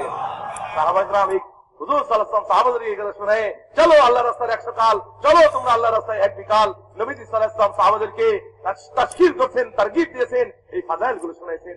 বলে চলো আল্লাহ রাস্তায় গিয়ে মাওকাফিন, অল্প সময় তুমি আল্লাহর রাস্তায় গিয়ে দাঁড়ায় থাকো, অল্পক্ষণ তুমি আল্লাহর রাস্তায় আল্লাহর দ্বীনকে দুনিয়াতে জিন্দা করার জন্য, আল্লাহর দ্বীনকে আল্লাহর জমিনে কায়েম করার জন্য তুমি গিয়ে একটু সময় দাঁড়ায় থাকো। তো একটু সময় দাঁড়ায় থাকার নেকি জানোর কত? বলে একটু সময় দাঁড়ায় থাকার নেকি হলো, কেউ যদি কদরে রাতে সবে কদরে আবার বাইতুল্লাহতে গিয়ে হাজরে আসওয়াদের সামনে একটা হলো সবে কদর, আবার সেটা হইতেছে রমজান মাসে সবে কদর, আবার বাইতুল্লাহতে, আবার হাজরে আসওয়াদ ওই কালো পাথরের সামনে দাঁড়িয়ে সারা রাত ইবাদত করলে যেই পরিমাণ নেকি আর সওয়াব হইতে পারে, বলে আল্লাহর রাস্তায় গিয়ে কিছুক্ষণ দাঁড়িয়ে থাকলে আল্লাহ ওই পরিমাণ নেকি তার আমলনামায় দিয়ে দিবেন। তো নবীজি সাল্লাল্লাহু আলাইহি ওয়াসাল্লাম সাহাবাদেরকে এরকম ফাজাইল শোনাচ্ছেন, আল্লাহর রাস্তায় চলো, কেননা আল্লাহর রাস্তার নকল হরকতের মধ্যেই, আল্লাহর রাস্তার এই নকল হরকতের মধ্যেই পুরা দুনিয়াতে দিন জিন্দা থাকবে, পুরা দুনিয়াতে দিন পুনর্জীবিত থাকবে আল্লাহ রাস্তার নকল হরকতে দাঁড়ায়। এই জন্য নকল হরকতের রাসূলুল্লাহ সাল্লাল্লাহু আলাইহি ওয়াসাল্লাম ফাজাইল শোনাচ্ছেন। আবার বলে আল্লাহ রাস্তায় যাবা, আল্লাহ রাস্তায় বের হয়ে তোমার গায়ে মাটি যে লাগবে, মাটিতে দূরের কথা একটু ধুলাবালি লাগবে, একটু ধুলাবালি লাগবে, তোমার এই ধুলাবালি জাহান্নামের আগুন তো দূরের কথা, জাহান্নামের ধোঁয়াও স্পর্শ করবে না তোমার সাথে। নবীজি সাল্লাল্লাহু আলাইহি ওয়াসাল্লাম এই সমস্ত ফাজাইল বলে বলে সাহাবায়ে কেরামকে আল্লাহ রাস্তার নকল হরকতকে, আল্লাহ রাস্তার নকল হরকত শিখাচ্ছে যে চলো, চলতে রহো, আল্লাহ রাস্তায় চলো, আল্লাহ রাস্তায় খুদ হইতে থাকো, আল্লাহ রাস্তায় সফর করতে থাকো, এই কথা বলছেন সাহাবায়ে কেরামকে। আর সাহাবায়ে কেরাম তার জন্য বলে পুরা জিন্দেগি লাগাই দিয়েছে আল্লাহ রাস্তার জন্য। এক সকাল আর এক বিকাল না, অল্প সময় দাঁড়িয়ে থাকে না, বলছে সারা জিন্দেগি আল্লাহ দ্বীনকে দুনিয়াতে জিন্দা করার জন্য সাহাবায়ে কেরাম পুরা দুনিয়ার মধ্যে নকল হরকত করে পুরা দুনিয়ার কোনায় কোনায় তাদের কবরকে তিনি রচনা করছেন। এরপরেই তো বলতে আমিরুল মুমিনিন ফিল হাদিস, যিনি হাদিস শাস্ত্রের আমিরুল মুমিনিন ছিলেন হযরত আব্দুল্লাহ ইবনে মুবারক রাহমাতুল্লাহি আলাইহি, উনি অনেক বড় মুহাদ্দিস ছিলেন, অনেক বড় আমিরুল মুমিনিন ফিল হাদিস ছিলেন, মুহাদ্দিস ছিলেন। এই ফাজাইলের কারণেই তো উনি এরকম 6 মাস হাদিসের দর্স দিতেন, হাদিসের দর্স দিতেন 6 মাস, হাদিসের সবক পড়াইতেন 6 মাস, আর বাকি 6 মাস বলে আল্লাহ রাস্তায় চলতেন, আল্লাহ রাস্তায় চলতেন। 6 মাস হাদিস পড়াইতেন, নবী সাল্লাল্লাহু আলাইহি ওয়াসাল্লামের ইলম দিতেন, ইলম প্রদান করতেন, ইলমের আদান প্রদান করতেন 6 মাস। আর নবীর মেহনতকে, দাওয়াতের মেহনতকে, এরকম মেহনতকে করার জন্য উনি 6 মাস আল্লাহ রাস্তায় সফর করতে থাকতেন। বলতে এই পরিমাণ সফর করছেন, ওনার সফরের হালাত আর ওনার ইলমে হাদিসের খেদমত, উনি ইলমে হাদিসের এই পরিমাণ খেদমত করেছেন। বলে হাদিস উনি সংকলন করতেন, হাদিস উনি লিপিবদ্ধ করতেন, লিখতেন। যে আগের দিনের কলম ছিল হলো কুঞ্চির কলম, বাঁশের কুঞ্চির কলম, বলে ওইটাকে কেটে কেটে তারপরে চোখা করে এরপরে কলম বানায় লিখতে হতো। তো ওই কলমকে উনি যে সুন্দর করে কলম বানায় কেটে কেটে ওটা চোখা করতেন। বলে ওর যে এরকম ভাবে খড়কুট গুলো জমা হলো, এই পরিমাণ খড়কুটা জমা হয়ে গেল যে ওনার মৃত্যুর পরে গোসলের পানি গরম করতে যেই পরিমাণ আগুনের খড়ির প্রয়োজন, ওই পরিমাণ লাকড়ি ওনার কলমের মাথা কেটে কেটে হয়ে গেল এই পরিমাণ। কত বড় মুহাদ্দিস ছিলেন, আমিরুল মুমিনিন ফিল হাদিস ছিলেন। আর উনি আল্লাহর রাস্তায় চলতেন। উনি যখন আল্লাহর রাস্তায় চলতেন, তো আল্লাহর রাস্তায় চলা অবস্থায় যে ধুলাবালি গুলো আছে, আল্লাহ শুকর আমাদের ময়দানেও ধুলাবালির কম নাই, যথেষ্ট ধুলাবালি ময়দানে রয়ে গেছে। বলে যে এই আল্লাহর রাস্তার এই ধুলাবালি উনি একত্রিত করে রাখতেন। উনি কাপড় ঝেড়ে আর নিজের চাদরকে ঝেড়ে ঝেড়ে এই ধুলাকে জড়ো করতেন, একত্রিত করে রাখতেন। আর কোন বর্ণনায় পাওয়া যায় এই পরিমাণ ধুলাবালি আল্লাহর রাস্তায় জমা হয়েছে, ওনার ইন্তেকালের পরে ওনার কবরের ইটের ছাউনি হয়ে গেছে এই ধুলাবালিতে। এরকম ভাবে ধুলাবালি, আর বলতেন যে আমার এই ধুলাবালি গুলো আমার কবরের মধ্যে রেখে দিও, কারণ এটা শুনেছি যে আল্লাহ রাস্তা ধুলাবালি আল্লাহ রাস্তা ধুলাবালি আর জাহান্নামের ধোঁয়া কোনদিন একত্রিত হবে না। মহতারাম ভাই, দোস্ত, বুজুর্গ, রাসূলুল্লাহ সাল্লাল্লাহু আলাইহি ওয়াসাল্লাম নিজের সাহাবাদেরকে এই কথার উপর উঠেছেন, এই ফাজাইল শুনায় শুনে সাহাবাদেরকে এই পর্যায়ে নিয়েছেন। তারা আল্লাহ দ্বীনকে দুনিয়াতে জিন্দা করার জন্য পুরা জিন্দগি দিয়ে দিয়েছেন। মক্কা মদিনায় থাকা এটা তারা দোষের ও নিন্দনীয় জিনিস মনে করতেন তারা। তো রাসূলুল্লাহ সাল্লাল্লাহু আলাইহি ওয়াসাল্লাম এইরকম পুরা দুনিয়াতে দ্বীনকে বাকি রাখার জন্য, পুরা দুনিয়াতে দ্বীন সংরক্ষিত রাখার জন্য সাহাবাদের এই জামাতকে এই আল্লাহর রাস্তার নকল হরকতের জন্য তাদেরকে তৈয়ার করতেন রাসূলুল্লাহ। एक जमात तैयार हो गई, आकर कहा अल्लाह के नबी हम रात में ही अल्लाह के रास्ते में चले जाएं या सुबह होने का इंतजार करें, सुबह में जाएं। हुजूर ने कयामत तक आने वाली उम्मत को ये बात समझा दी कि अल्लाह के रास्ते में निकलने में एक रात की देरी मत करो। और फजाइल सुनाए, ये फजाइल अल्लाह के वादे हैं, क्योंकि हुजूर अपनी जबान से नहीं बोलते। वमा यंतिकु अनिल हवा इन हुवा इल्ला वह्युन यूहा। हुजूर खुद से नहीं कहते, वो तो अल्लाह की वही है जो हुजूर की जबान पर जारी होती है। हुजूर ने फरमाया जाओ रातों रात अल्लाह के रास्ते में निकल जाओ, अवला तुहिब्बु अन तबीतु फी खरीफ मिन खराइफिल जन्नह, क्या तुम ये नहीं चाहते कि आज की रात तुम्हारे जन्नत के बागों में गुजरे? अगर जन्नत के बाग में सोना चाहते हो तो सुबह का इंतजार न करो, रातों रात अल्लाह के रास्ते में निकल जाओ। एक रात सहाबा को मदीने में ठहरने न दिया, हालांकि रोज़तुल जन्नह हुजूर के मस्जिद में ही था, लेकिन फरमाया नहीं, अल्लाह के दीन की नक्लो हरकत के लिए निकलो अल्लाह के रास्ते में। हज़रत अब्दुल्लाह इब्न रवाहा रज़ी अल्लाह तआला अन्हु को अल्लाह के रास्ते में रवाना किया। जुमा का दिन आ गया। हज़रत अब्दुल्लाह इब्न रवाहा रज़ी अल्लाह तआला अन्हु के दिल में ख्याल आया, जुमा का दिन है, जिंदगी का आखिरी सफर है, मुझे पता कुछ नहीं है मैं वापस लौटूं न लौटूं। हज़रत अब्दुल्लाह रज़ी अल्लाह तआला अन्हु ठहर गए जुमा की नमाज पढ़ने के लिए। अल्लाह, कोई दुनिया का काम नहीं, कोई दुनियावी नीयत नहीं, सिर्फ हुजूर के पीछे सहाबा की सफ में मदीने की मस्जिद में और जुमा की नमाज पढ़ने के लिए ठहर गए। हुजूर ने जुमा पढ़ाई और फरमाया, अब्दुल्ला तुम यहाँ, मैंने तुम्हें अल्लाह के रास्ते में भेजा था। कहने लगे, अल्लाह के नबी मैं तो जुमा की नमाज पढ़ने के लिए रुका हूँ और मैं तो अभी तेज रफ्तार सवारी से जाकर उस जमात के साथ मिल जाऊंगा। हुजूर सल्लल्लाहु अलैहि वसल्लम ने फरमाया कि अब्दुल्ला, वो सुबह में निकलने वाली जमात तुमसे कितना आगे निकली? तो हज़रत अब्दुल्ला ने फरमाया, अल्लाह के नबी आधे दिन का फर्क हुआ है, वो सुबह में निकले हैं, हम दोपहर में निकल रहे हैं। हुजूर सल्लल्लाहु अलैहि वसल्लम ने फरमाया, अब्दुल्ला आधे दिन का नहीं, तेरे और उस सुबह में निकलने वाली जमात के बीच में जन्नत के रास्ते में 500 साल की दूरी हो गई। ये सहाबा के लिए तो नहीं था, सहाबा को तो जन्नत की खुशखबरियां दुनिया में दे दी गई थी, सहाबा को तो जन्नत की खुशखबरियां दुनिया में दे दी गई थी। रज़ी अल्लाहु अन्हुम व रज़ू अन का परवाना उनको सुना दिया गया था। ये तो उम्मत की तालीम के लिए था।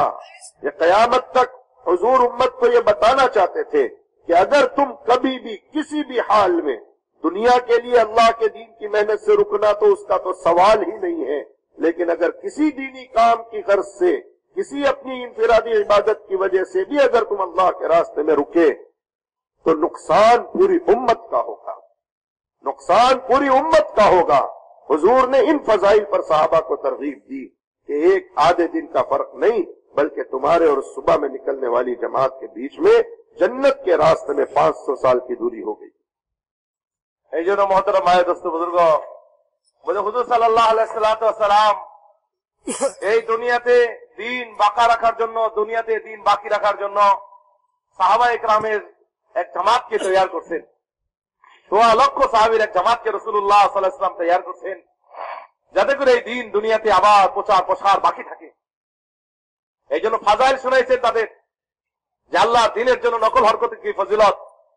বলে একটা জামাত রাতেই তৈরি হয়ে গেছে, একদিকে রওনা হবে, তো নবীজি সাল্লাল্লাহু আলাইহি ওয়াসাল্লামের কাছে এসে আরজ করল, ইয়া রাসূলুল্লাহ, আমরা কি রাতেই রওনা হয়ে চলে যাব, নাকি রাতে মদিনা পাকে থেকে মদিনাতে রসুলের শহর মদিনা মুনাওয়ারাতে থেকে আমরা সকালে রওনা হব? নবীজি সাল্লাল্লাহু আলাইহি ওয়াসাল্লাম এই জামাতকে কিভাবে তরগিব দিয়েছেন দেখেন। আল্লাহর নবী আল্লাহর রাস্তায় বের হওয়ার কি পরিমাণ ফাজাইল শুনাইছেন। নবীজি বলেন, তোমরা কি এটা চাও না? আরে তোমরা কি এটা চাও না যে তোমরা একটা রাত জান্নাতের বাগিচার মধ্যে অতিক্রম করবা, জান্নাতের বাগিচার মধ্যে তোমরা একটা রাত থাকবা? এটা কি তোমরা পছন্দ করো না? তো সাহাবায়ে কেরাম কে না পছন্দ করে যে আমার একটা রাত আমি জান্নাতের বাগানের মধ্যে, জান্নাতের উদ্যানের মধ্যে আমি আমার রাতটাকে কাটাই, এটা কে না চায়? সাহাবায়ে কেরামকে হুজুর সাল্লাল্লাহু আলাইহি ওয়াসাল্লাম এই ফাজাইল শোনায় দিলেন, তোমাদের এই রাতেই বের হয়ে যাওয়া, সকাল পর্যন্ত ইন্তজার করো না, সকাল পর্যন্ত অপেক্ষায় থেকো না, যাই যাচ্ছি করে রাতের বেলায় তুমি মদিনার মসজিদে কিয়াম করো না, তুমি তো আল্লাহর রাস্তায় বের হয়ে যাও। কারণ আজকে এই রাতেই তোমার আল্লাহর রাস্তায় বের হয়ে যাওয়া মানে তুমি জান্নাতের মধ্যে রাত কাটাইলা তুমি আজকে। এক এক জামাতকে, এক এক ব্যক্তিকে নবী সাল্লাল্লাহু আলাইহি ওয়াসাল্লাম এরকম তৈরি করে করে আল্লাহর রাস্তায় পাঠিয়ে দিচ্ছেন। বলছে আব্দুল্লাহ ইবনে রওয়াহা রাদিয়াল্লাহু তাআলা আনহু, বলে তার কিসসা তো আমরা সকলেই জানি, সবারই আমাদের জানা আছে যে রাসূলুল্লাহ সাল্লাল্লাহু আলাইহি ওয়াসাল্লাম এই জামাতকে পাঠাচ্ছেন, বলে যাও ওই মুতার ময়দানে, ওখানে যেতে হবে, রোমানিয়াদের মোকাবেলায় ওখানে তোমাকে যেতে হবে, লড়তে হবে। হুজুর সাল্লাল্লাহু আলাইহি ওয়াসাল্লাম জামাত রওনা করে দিলেন। হযরত আব্দুল্লাহ ইবনে রওয়াহা রাদিয়াল্লাহু তাআলা আনহু বলে যে এরকম ভাবে উনিও তো উনিও যাবেন, কিন্তু এরকম ভাবে চিন্তা করলেন নবীজি সাল্লাল্লাহু আলাইহি ওয়াসাল্লাম যা বলেছেন সেই কথাই তো বুঝে আসে, আর মনে হয় মদিনাতে আর ফিরে আসা যাবে না, নবীর পিছনে আর নামাজ হয়তো পড়তে পারবো না, আবার আগামীকালকে জুমার দিন আবার জুমার নামাজ একটা নামাজ, আবার জুমার নামাজ, আবার নবীর পিছনের জুমার নামাজ, আবার নবীর মসজিদের জুমার নামাজ। বলে যে এই ইবাদত উনার সামনে ছিল, এই ইবাদতকে সামনে রেখে দুনিয়াবি তাকাদা না, যে বাড়ি ঘর আর দোকান মাকান ব্যবসা বাণিজ্য, বলে এগুলো না, দিন সামনে রেখে ব্যবসা সামনে ছিল, ব্যবসা সামনে ছিল না, বলকি ইবাদত সামনে ছিল। নবীর পিছনে জুমার নামাজ মদিনার মসজিদে পড়বে, বলে যে এইটাকে সামনে রেখে এই একটু যাই বলতে বলতে উনি থেকে গেলেন। নবীজি সাল্লাল্লাহু আলাইহি সাল্লাম দেখেই জিজ্ঞাসা করলেন পরদিন, ও আব্দুল্লাহ, তুমি যাও নাই? তুমি কি আল্লাহর দিনের জন্য, আল্লাহর দিনের নকল হরকতের জন্য তুমি আল্লাহর রাস্তায় গেলে না? তোমার তো জামাতবন্দি হয়ে গেছে, কেন তুমি মদিনায় রয়ে গেলে? বললেন আব্দুল্লাহ ইবনে রাওয়াহা রাদিয়াল্লাহু তাআলা আনহু, ইয়া রাসূলুল্লাহ, সওয়ারি বড় তেজ রাফতার, দ্রুতগামী, আমি দ্রুতই পৌঁছে যাব। একটু নবীজি তাকে বোঝানোর জন্য আবার সওয়াল করলেন, তারা কতক্ষণ আগে চলে গেছে, কত দূর গিয়েছে, কতক্ষণ আগে গিয়েছে? বলে, ইয়া নবী আল্লাহ, মাত্র আধা দিন পরিমাণ আগে চলে গেছে, আমার ঘোড়া তেজ আছে, আমি দ্রুত গিয়ে তাদের সাথে শরীক হয়ে যাব। নবীজি বললেন, না না, তুমি ভুল বুঝছো, আধা দিন আগে যাই নাই, আধা দিন আগে তোরা যাই নাই, বলকে তোমার থেকে 500 বছর আগে তারা জান্নাতে চলে গেছে। মোহতারাম দোস্ত, মেরে বুজুর্গ ভাইও, বলে আল্লাহ রাস্তায় এরকম ভাবে যে কোনো দুনিয়াবি গরজের জন্য, দুনিয়াবি উদ্দেশ্যে উনি এরকম তাখির করে নাই, দেরি করে নাই মক্কায় মদিনাতে, বলকে দিনের জন্যই, ইবাদতের জন্য থেকে গিয়েছিল। ইবাদতের জন্য দাওয়াতকে মুআক্খার করার কারণে, ইবাদতের কারণে দাওয়াতকে একটু পিছিয়ে করার কারণে, বলে 500 বছর আগে তারা চলে গেল, সে জান্নাতে 500 বছর পিছিয়ে রয়ে গেল। এমনি ভাবে এক এক সাহাবীকে, সাহাবাদের এক এক জামাতকে, মেরে দোস্ত, মেরে বুজুর্গ, এই কাজের জন্য সাহাবায়ে কেরামকে হুজুর সাল্লাল্লাহু আলাইহি ওয়াসাল্লাম তৈয়ার করছেন। मेहनत करते रहे, सहाबा को तैयार करते रहे, यहाँ तक के हुजूर का वो आखिरी हज और पहला और आखिरी हज आया। हुजूर ने मेहनत करके वो अमला तैयार किया। हुजूर के साथ मैदान अरफात में 1.25 लाख सहाबा का मजमा मौजूद है। हुजूर सल्लल्लाहु अलैहि वसल्लम ने फरमाया, खुतबा दिया, बयान किया और फरमाया, अला हल बल्लगतु, ऐ मेरे सहाबा की जमात, क्या मैंने तुम तक अल्लाह का दीन पहुंचा दिया?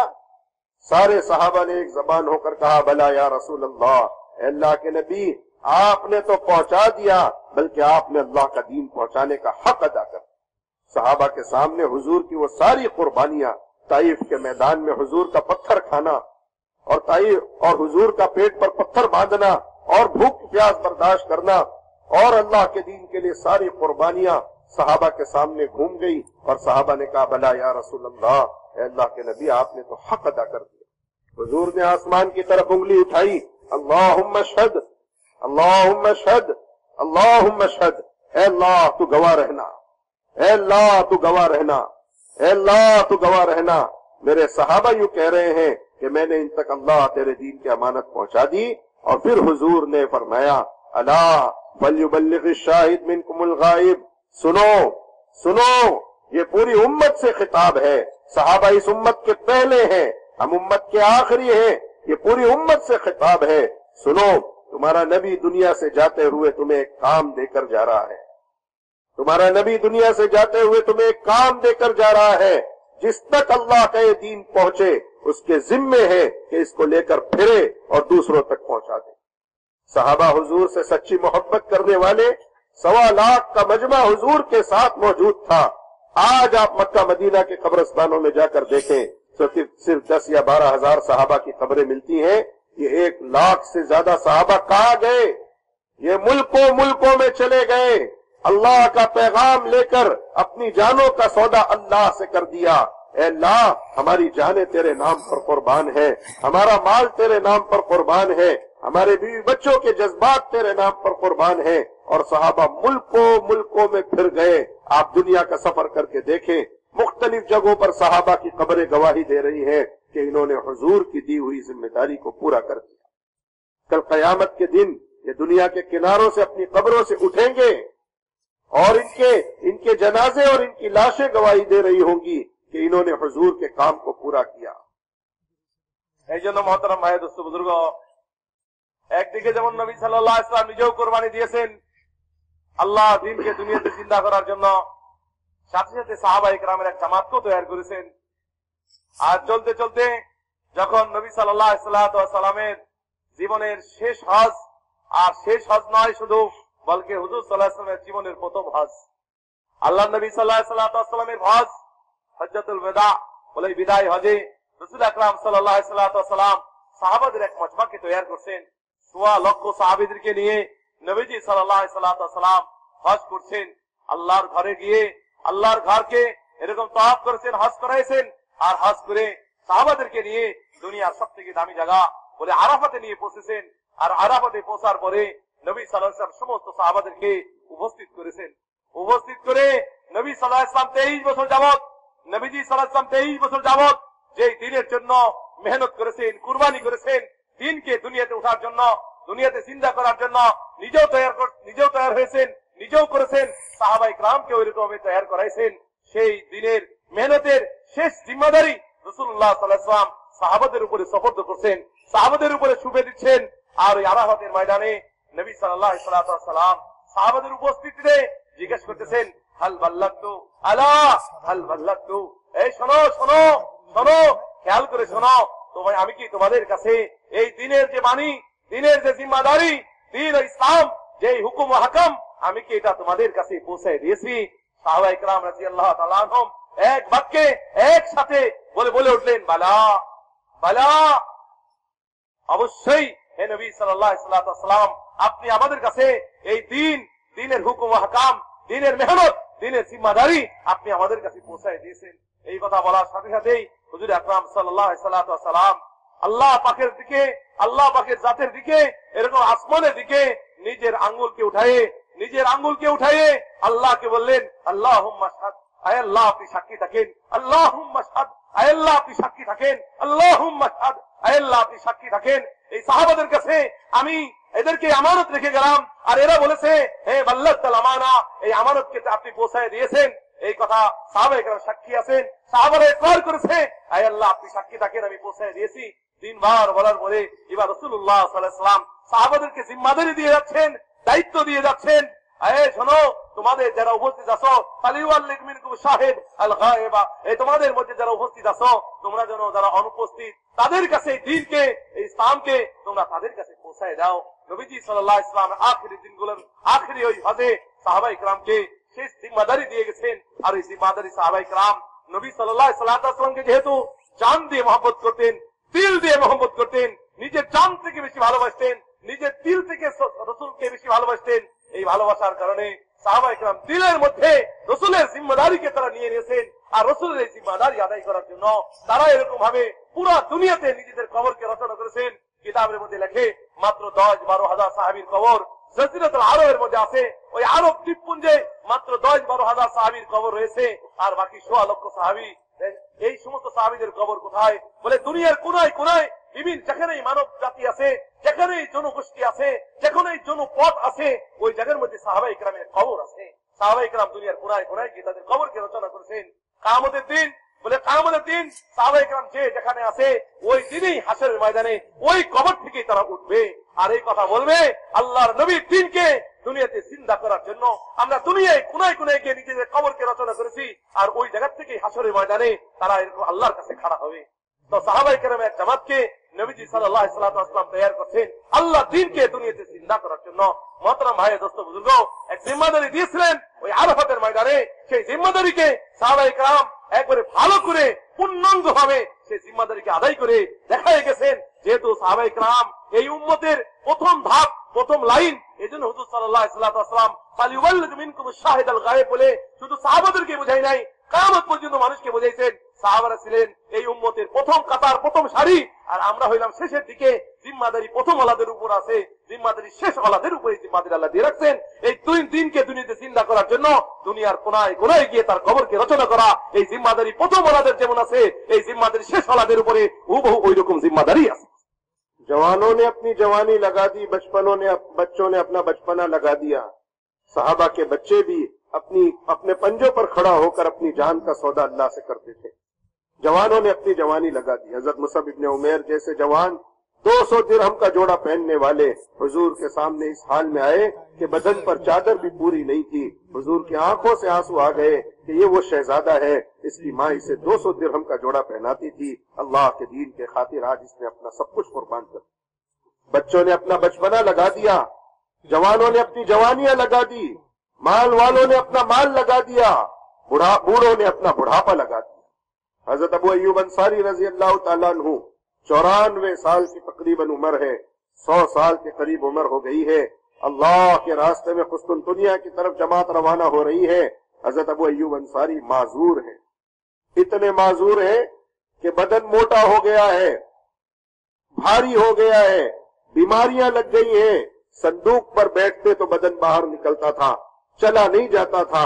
इस हाल में जब आवाज लगी है निकलो अल्लाह के रास्ते में, तो कहने लगे हाँ हाँ मैं भी जाऊंगा अल्लाह के रास्ते में। लोगों ने कहा नहीं नहीं, आप माजूर हैं, अल्लाह ने आपको माजूर कर दिया है, आप नहीं जाओ तो कोई हरज नहीं। कहने लगे नहीं नहीं नहीं नहीं, कुरान की ये आयत मुझे सुकून से बैठने नहीं देती। अल्लाह कहते हैं इनफिरू खिफाफा व सिकाला, हल्के हो या भारी हर हाल में अल्लाह के रास्ते में निकलो। खुशी में हो या गमी में हर हाल में अल्लाह के रास्ते में निकलो। परेशानी में हो या राहतों में हर हाल में अल्लाह के रास्ते में निकलो। सेहत में हो या बीमारी में हर हाल में अल्लाह के रास्ते में निकलो। ये आयत मुझे सुकून से बैठने नहीं दी। अपने बुढ़ापे की हालत में निकले अल्लाह के रास्ते में, मौत का वक्त करीब आ गया। सहाबा अल्लाह के रास्ते में मरने की तमन्ना किया करते। आज हम दुनिया में जीने की तमन्ना करते हैं, सहाबा अल्लाह के दीन के पैगाम को लेकर फिरने की तमन्ना किया करते। एक जनाजा लाया गया हुजूर के सामने, हुजूर ने जनाजे की नमाज पढ़ाई और कहा या लैतहु माता बिगैर मौलिदिही, काश कि ये मदीने में पैदा हुआ ये और मैं मदीने में ही मर गया। काश ये अल्लाह के दीन के पैगाम को लेकर फिरता और कहीं दूर जाकर इसका इंतकाल होता। क्यों? क्योंकि जो अल्लाह के रास्ते में निकले, जितना दूर जाकर, जितना दूर अपने घर से जाकर अल्लाह के रास्ते में उसका इंतकाल होगा, अल्लाह उसकी पैदाइश की जगह से लेकर उसकी मौत तक की जगह को माप कर इतना बड़ा जन्नत में महल बनाकर अता फरमाया। सहाबा अल्लाह के रास्ते में मरने की तमन्ना किया करते। हज़रत अबू अय्यूब अंसारी रजी अल्लाह तआला अन्हु की मौत का वक्त आ गया है। अमीर जमात को बुलाकर कह रहे हैं, ए अमीर साहब, अगर मेरी मौत आ जाए, अगर मैं अल्लाह के रास्ते में मर गया तो मुझे दफन न करना, मुझे यहाँ दफन न करना, मेरे जनाजे को लेकर चलना और वहां तक लेकर जाना जहां तक का रुख बना है। लोगों ने कहा कि आपके जनाजे को हम ऊंटों पर बांधेंगे, कितनी आपकी लाश की बेहुरमती होगी। आप हुजूर के सहाबी हैं। सबसे पहले हुजूर का मदीने में जिन्होंने इस्तकबाल किया है और जिनके घर पर हुजूर की ऊंटनी बैठी है, वो हजरत अबू अय्यूब अंसारी है। पूरी जिंदगी पहले दिन से आखिर तक मेहनत करते रहे और कह रहे हैं कि मेरा जनाजा दफन न करना, मेरी लाश को अल्लाह के रास्ते में लेकर चलना। साहबा कह रहे हैं कि आपकी लाश की बेहुरमती हो जाएगी, कैसे इतनी दूर तक ले जाएंगे? कहने लगे नहीं नहीं, मुझे तो अल्लाह के रास्ते में लेकर चलो। जज्बे ये हैं, अंदर के दिल के इरादे ये हैं कि कल कयामत के दिन अल्लाह के सामने अगर खड़ा किया जाऊं और अल्लाह पूछे अबू अय्यूब तू मेरे नबी के दीन के लिए क्या कर कर आया है? जिस दीन के लिए हुजूर ने अपनी जिंदगियां कुर्बान की, तू उस दीन के लिए क्या करके आया है? अंदर इरादे ये हैं, अंदर जज्बे ये हैं, ए अल्लाह जब तक मैं जिंदा रहा तेरे रास्ते में चलता रहा, मर गया तो मेरा जनाजा भी तेरे रास्ते में चलता रहा। सहाबा के जज्बे हैं अल्लाह के रास्ते में जान देने के। जवानों ने अपनी जवानियां लगा दी, बूढ़ों ने अपना बुढ़ापा लगा दिया, औरतों ने अपनी जानों का नजराना अल्लाह के रास्ते में पेश कर दिया और इस उम्मत को यह सबक दे दिया कि तुम भी हुजूर के गुलाम हो, तुम भी नबी के काम के जिम्मेदार हो।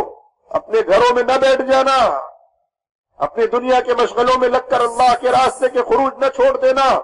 दुनिया तुम्हारी प्यासी है, अल्लाह के रास्ते में फिरो, अल्लाह के दीन को लेकर फिरो, अपनी जान और माल का सौदा अल्लाह से करो। ये सबक देने के लिए सहाबा ने कुर्बानियां पेश करके उम्मत को एक बड़ा सबक पढ़ा दिया है। ना मेरे दोस्तों, मेरे बुजुर्गों, नबीजी साल्लाल्लाहु अलैहि वसल्लम বলে সাহাবাদের জামাতকে তৈরি করছেন আর তাদের প্রত্যেকের মধ্যেই এক জজ্বা ছিল আল্লাহ পাকের দ্বীন দুনিয়াতে চিন্তা করার। এইজন্য তারা দুনিয়ার কোনায় কোনায় গিয়ে আল্লাহ পাকের দ্বীনকে চিন্তা করার জন্য তারা তাদের কবরকে রচনা করছেন। এইজন্য সাহাবায়ে কেরামের মধ্যে হার তবকা, চাই সে যুবক হোক আর বৃদ্ধ হোক, ধনী হোক আর গরিব হোক, সে যে হালাতে থাক ওই হালাতের মধ্যেই তার দিলের ভিতরে এক জজ্বা ছিল আল্লাহ পাকের দ্বীনকে কিভাবে দুনিয়াতে চিন্তা করা যায়। বলে যে যুবক সাহাবী হযরত মুসআব ইবনে উমাইর রাদিয়াল্লাহু তাআলা আনহু বলে যে এত নওজোয়ান ছিল, আবার ধনট্য ব্যক্তির আদরে দুলাল ছিল। তার বাবা তাকে ওই দূর দারাজ থেকে 200 দেরহাম 200 রূপার টাকা, বলে যে 200 দেরহামের এরকম চূড়া কিনে কিনে ছেলেকে পড়াইতো, দামি দামি পোশাক পরাইতো, দামি দামি সুরমা এনে ছেলেকে এরকম ভাবে ইস্তেমাল করাইতো। এরকম ধনট্য ব্যক্তির আদরে দুলাল ছিল, জোয়ান সাহাবী ছিল। কিন্তু যখন দিন তার জিন্দেগিতে আসছে, দিন আর দিনের মেহনত যখন বুঝে আসছে, দিনের উপর যখন চললো আর দিনের মেহনত যখন শুরু করে দিল, তো চলতে চলতে এমন অবস্থা হলো শেষ পর্যন্ত সে আরাম রাহাতের কোনো কিছুরই পরোয়া তার থাকলো না। আরামের না পরোয়া আছে, না রাহাতের কোনো পরোয়া আছে, কোনো কিছুরই পরোয়া সে আর নাই। বলে কি, বলে আল্লাহ দিনকে দুনিয়াতে চিন্তা করতে হবে। বলে এই এক জজবা দিলের ভিতরে শুধু, আল্লাহ দিলের ভিতরে একটাই জজবা, আল্লাহ দিনকে কিভাবে দুনিয়াতে চিন্তা করা যায়। বলে এই এক জজবা ছিল। শেষ বয়সে আর কিছুদিন যাইতে না যাইতেই বলে যে এই যুবক সাহাবী আল্লাহর নবী সাল্লাল্লাহু আলাইহি ওয়াসাল্লামের এই প্রিয় ধনী লোকের আদরের দুলাল, এত আরাম আয়েশের মধ্যে যা প্রতিপালন, বলে এই ছেলে আল্লাহ দিনকে দুনিয়াতে চিন্তা করার জন্য নিজের জানকে কুরবান করে দিয়েছে। নিজের জানকে কুরবান, নিজের মালকে কুরবান, নিজের জানকে কুরবান। আর এমন অবস্থায় তার মৃত্যু হলো, বলে যে তার মৃত্যুর পরে কাফনের কাফনের মতো কাপড়টুকু পাওয়া যাচ্ছিল না, যতটুকু দিয়ে তার পুরা শরীরটা আবৃত্তি করা যাবে, পুরা শরীরটা এরকম ভাবে ঢাকা যাবে, এতটুকু কাপড়ও তার স্পর্ণে হলো না। নবীজি সাল্লাল্লাহু আলাইহি ওয়াসাল্লাম কাঁদতেছিলেন আর বলতেছিলেন যে মাথা দেখলে পা খালি, পা দেখলে মাথার দিকে খালি। আল্লাহ দিনের জজবা যখন আসে দিলের ভিতরে, আল্লাহ দিনকে দুনিয়াতে চিন্তা করতে হবে দোস্ত, বলে যে তখন আর দুনিয়ার আরাম আয়েশের কোনো পরোয়া তার থাকে না, আল্লাহ দিনকে দুনিয়াতে চিন্তা করবে। এই জন্য হুজুর সাল্লাল্লাহু আলাইহি ওয়াসাল্লাম সাহাবাদের প্রত্যেক তবকা, প্রতি শ্রেণীর সাহাবীদেরকে তৈরি করছেন। ধনীকেও তৈরি করছেন, যুবককে তৈরি করছেন, গরিবকে তৈরি করছেন, মালদারকে তৈরি করছেন। হর কিসমের সাহাবাদেরকে রাসূলুল্লাহ সাল্লাল্লাহু আলাইহি ওয়াসাল্লাম দিনের মেহনতের জন্য তৈরি করছেন। এরকম ভাবে নামিলা সাহাবী, অন্ধ সাহাবী, খুঁড়া সাহাবী, ল্যাংড়া সাহাবী, হর কিসমের সাহাবীদেরকে আল্লাহ দিনকে দুনিয়াতে চিন্তা করার জন্য, আল্লাহ দিনের জন্য নকল হরকতের জন্য সাহাবাদেরকে তৈরি করছেন, যে কেসা আমাদের সবার জানা আছে।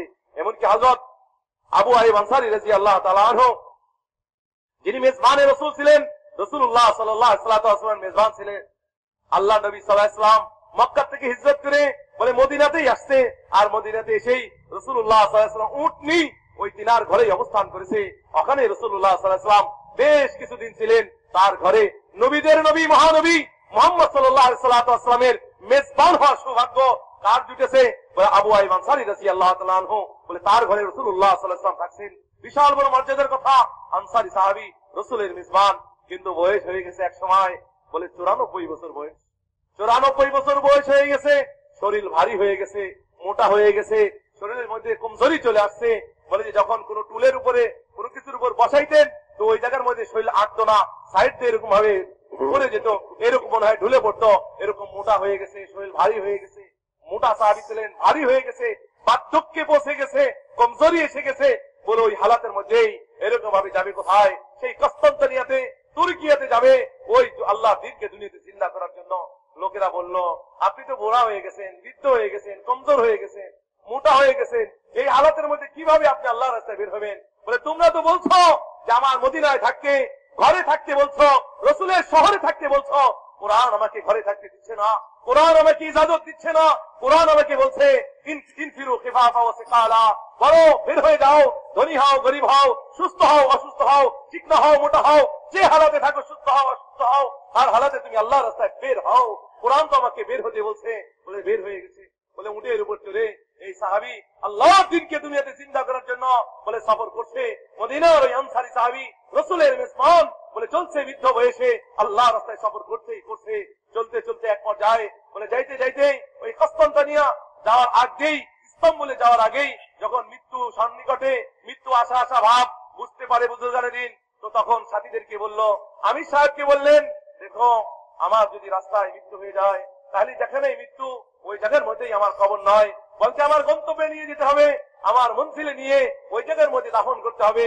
গোয়াকে তার দিলের ভিতরে এটাই এক তামান্না ছিল, দিলের ভিতরে এইটাই এক জজ্বা ছিল, দিলের ভিতরে এইটাই একটা অনুপ্রেরণা ছিল যে আমি কিয়ামতের দিন আল্লাহ যদি আমাকে জিজ্ঞেস করে, হে আবু আইয়ুব, তুমি আমার দিন দুনিয়াতে জিন্দা হয়, এই জন্য তুমি কি করে আসছো, তোমার কি মেহনত ছিল বলো, যাতে করে আমি আল্লাহর সামনে আমাদের দিন দাঁড়ায় বলতে পারি, আয় আল্লাহ, আমার জোয়ারিতে আমি দিনের মেহনত করেছি, আমার বয়সে আমি দিনের মেহনত করেছি, আমি জীবিত অবস্থায় তোমার দিনের জন্য নকল হরকত করেছি, আর আমার মৃত্যুর পরে আমার লাশ, আমার মৃত্যু দেহ, আমার লাশ তোমার দিনের জন্য হরকত করেছে, হিজরত করেছে।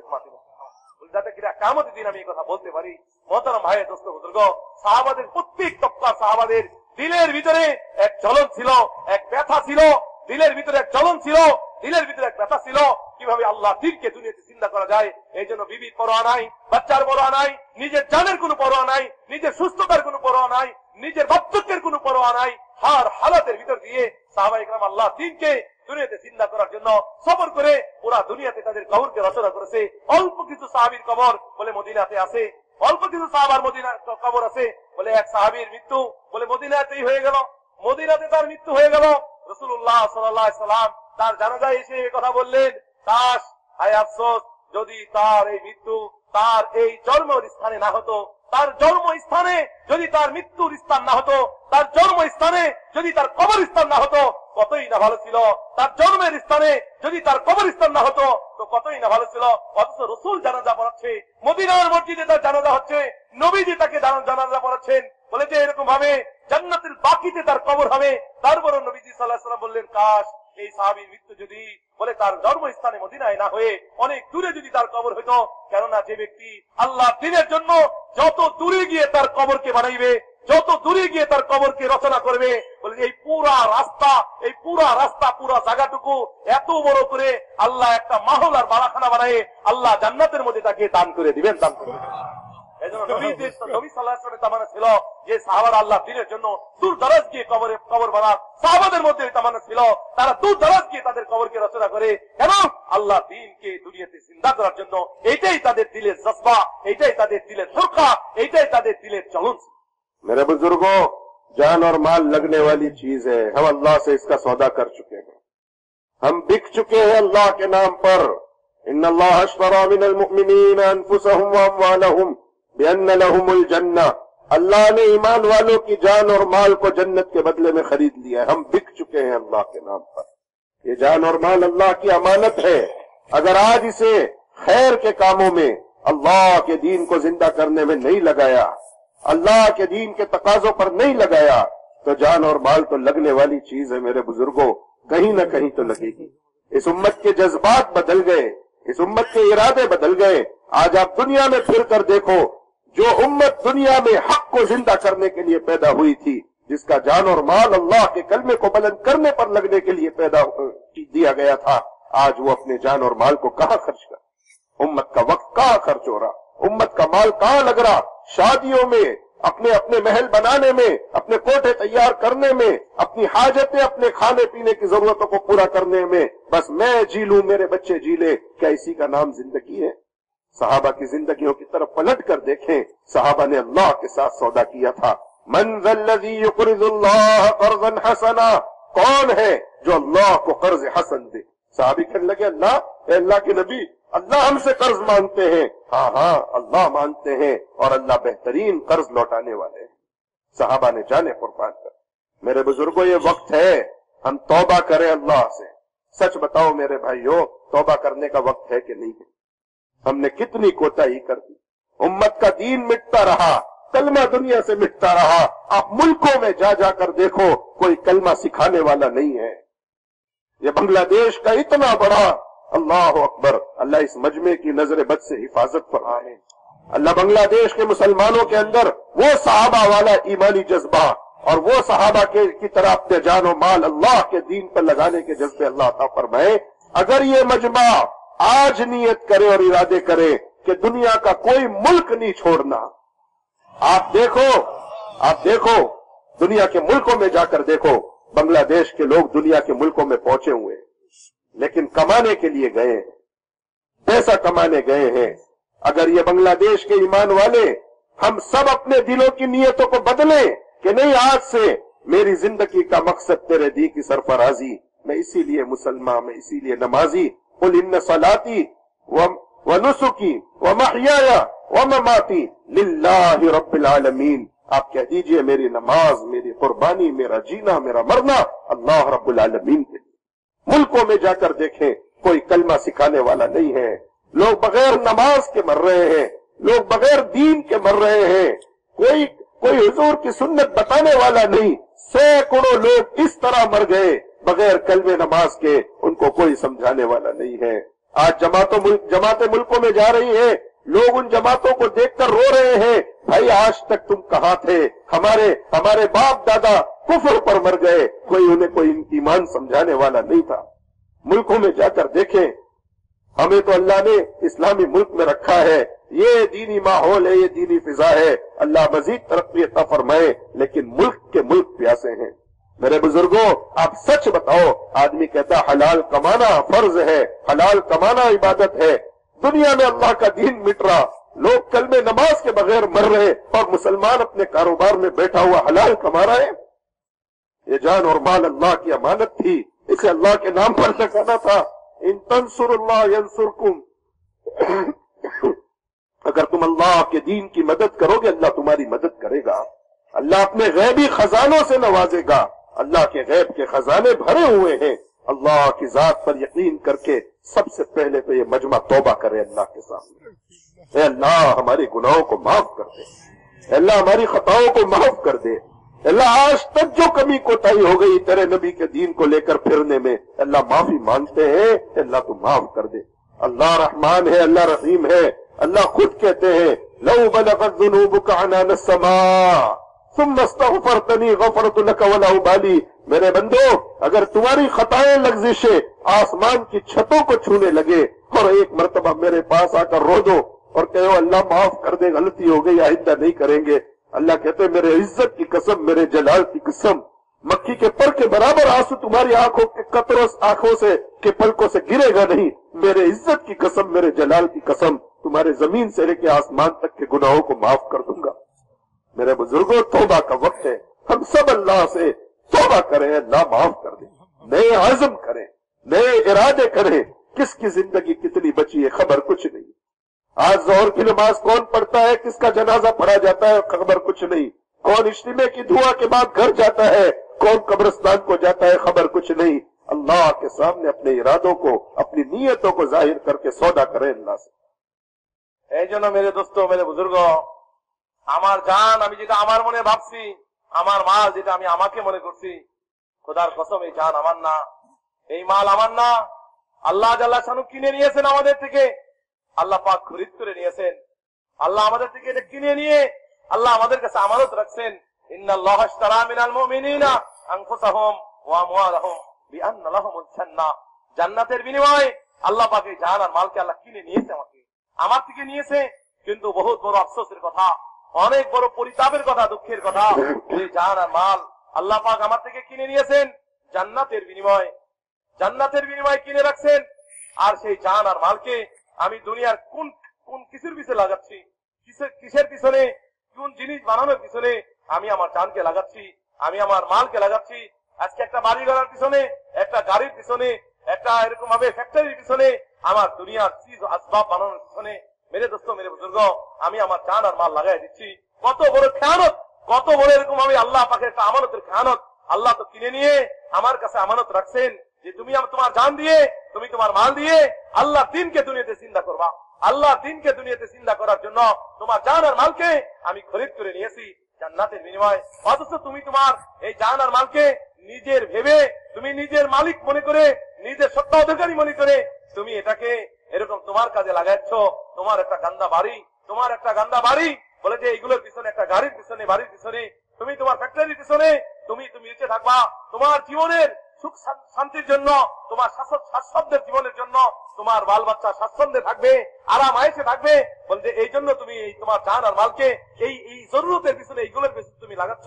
বলে এটা অনেক বড় মস্ত বড় জুলুমের কথা, অনেক বড় জুলুমের কথা, অনেক বড় অন্যায়ের কথা যে আল্লাহ দিয়েছে আমার জান আর মাল কি জন্য, আর আমি আমার জান আর মালকে কোন গন্দা জিনিসের পিছনে, কোন নাপাক জিনিসের পিছনে আমি আমার জান মালকে লাগাই দিচ্ছি।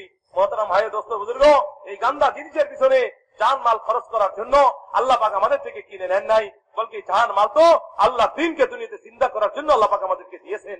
এই জন্য বলছে আজকে যে বাংলাদেশের এই মানুষের মধ্যে আল্লাহ জাল্লা শানু কি পরিমাণ সালাহিয়াত রাখছে, বলছে আল্লাহ পাক এই বিশাল বড় এই 3 চিল্লাওয়ালা যারা 4 মাস লাগাইছে এই পুরান মজমা, বলে আল্লাহ পাক এই মজমাকে মানুষের কুদৃষ্টির থেকে হেফাজত করুন, যাতে করে নজরে বদ না লাগে, কুদৃষ্টি এদের উপর না লাগে, আল্লাহ পাক এই মজমাকে হেফাজত করে।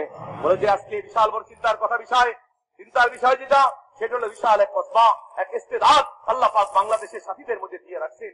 বাংলাদেশের লোকের মধ্যে, বাংলাদেশের এই লোকগুলোর মধ্যে আজীব এক যোগ্যতা আল্লাহ পাক দিয়ে রাখছেন, যেরকম আমি তারা 4 মাস লাগাই পুরা বিশাল এক মজমা, 4 সাহাবাদের সংখ্যার এক মজমা, সাহাবাদের যে সংখ্যা ছিল বলে যে ওই রকম এক সংখ্যা আলা মজমা, যে সাহাবাদের সংখ্যা দিয়ে পুরা দুনিয়াতে দিন বিজয় হয়েছে, ওই রকম এক সংখ্যা আলা মজমা আল্লাহ পাক বাংলাদেশের মধ্যে দিয়ে রাখছেন। আল্লাহ পাক বলে যে এই মজমাকে আল্লাহ হেফাজত করুন।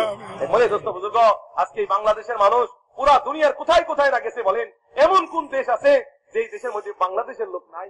বলে দুনিয়ার সব জায়গার মধ্যে বাংলাদেশের লোকগুলো গিয়ে ওখানে অবস্থান করছে, দুনিয়া কামাই করতে গিয়েছে। বলে দুনিয়া কামাই করতে তারা ওখানে গিয়েছে।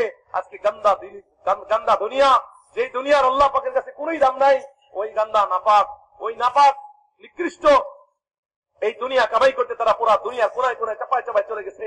বলে শুধু নিয়তটা বদলায় নিয়া, বলে যে দুনিয়া কামাইয়ের জন্য আমরা দুনিয়ার ভর সফর করি না, দুনিয়া ভর যে সফর আমরা দুনিয়া কামাই করার জন্য নয়, বলকে দিনকে দুনিয়াতে জিন্দা করার জন্য, আল্লাহর দিনকে দুনিয়াতে জিন্দা করার জন্য। বলে এটাই আমাদের জীবন, এটাই আমাদের মরণ, আমাদের হায়াত ও মওতের মাকসাদই হলো এটা, আল্লাহর দিনকে দুনিয়াতে জিন্দা করতে হবে। দুনিয়া গন্দা জিনিস কামাইয়ের জন্য আমরা দুনিয়ার কোনায় কোনায় আমরা যাবো না, বলকে আল্লাহর দিনকে দুনিয়াতে জিন্দা করার জন্য আমরা দুনিয়ার কোনায় কোনায় যাবো। এটাই আমাদের হায়াত, এটাই আমাদের মওতের মাকসাদ। কুল ইন্না সালাতি ওয়া নুসুকি ওয়া মাহইয়ায়া ওয়া মামাতি লিল্লাহি রাব্বিল আলামিন। আমার নামাজ, আমার কুরবানি, আমার হায়াত, আমার মওত একমাত্র আল্লাহ রাব্বুল আলামিনের জন্য, অর্থাৎ আল্লাহ পাকের দিনকে দুনিয়াতে জিন্দা করার জন্য। আজকে বিশাল এক মজমা, বলে এই মজমাই যথেষ্ট হয়ে যাবে যে পুরা দুনিয়াতে দিন জিন্দা হওয়ার জন্য আল্লাহ পাক বেহতরিন একটা মজমা দিয়েছেন, বড় উৎকৃষ্ট একটা মজমা, বড় কাবেল একটা মজমা, বড় যোগ্য একটা মজমা, বাংলাদেশের 3 জেলার একটা মজমা আল্লাহ পাক দিয়েছেন। মেরে দোস্ত, মেরে বুজুর্গ, আমরা যদি আল্লাহর দিনে সাহায্য করি, আল্লাহ দিনকে দুনিয়াতে জিন্দা করার জন্য সাহায্য করি, আল্লাহ আমাদের সাহায্যে চলে আসবেন। ইন তানসুরুল্লাহ ওয়া ইয়ানসুরুকুম, যদি তোমরা আল্লাহর দিনে সাহায্য করো, আল্লাহ তোমাদের সাহায্য করবেন। ওই সাব্বিত আকদামাকুম, আর তোমাদের শত্রুর বিরুদ্ধে তোমাদের কদমকে আল্লাহ পাক জমায়ে দিবেন যদি আমরা আল্লাহর দিনে সাহায্য করি। মোহতারাম ভাই, দোস্ত বুজুর্গ, আমার এই একটা জিন্দেগি দিয়েছে, একটাই মাত্র জীবন, এই জীবন আজকে না হয় কাল শেষ হয়ে যাবে। মেহমান বলতেছিলেন আমাদের জানা নাই আজকে জোহরের নামাজ কে পড়বে, আর নাকি কার জানাজা পড়া হবে, আমরা কি নিজেরা নামাজ পড়বো না আমার জানাজা পড়া হবে?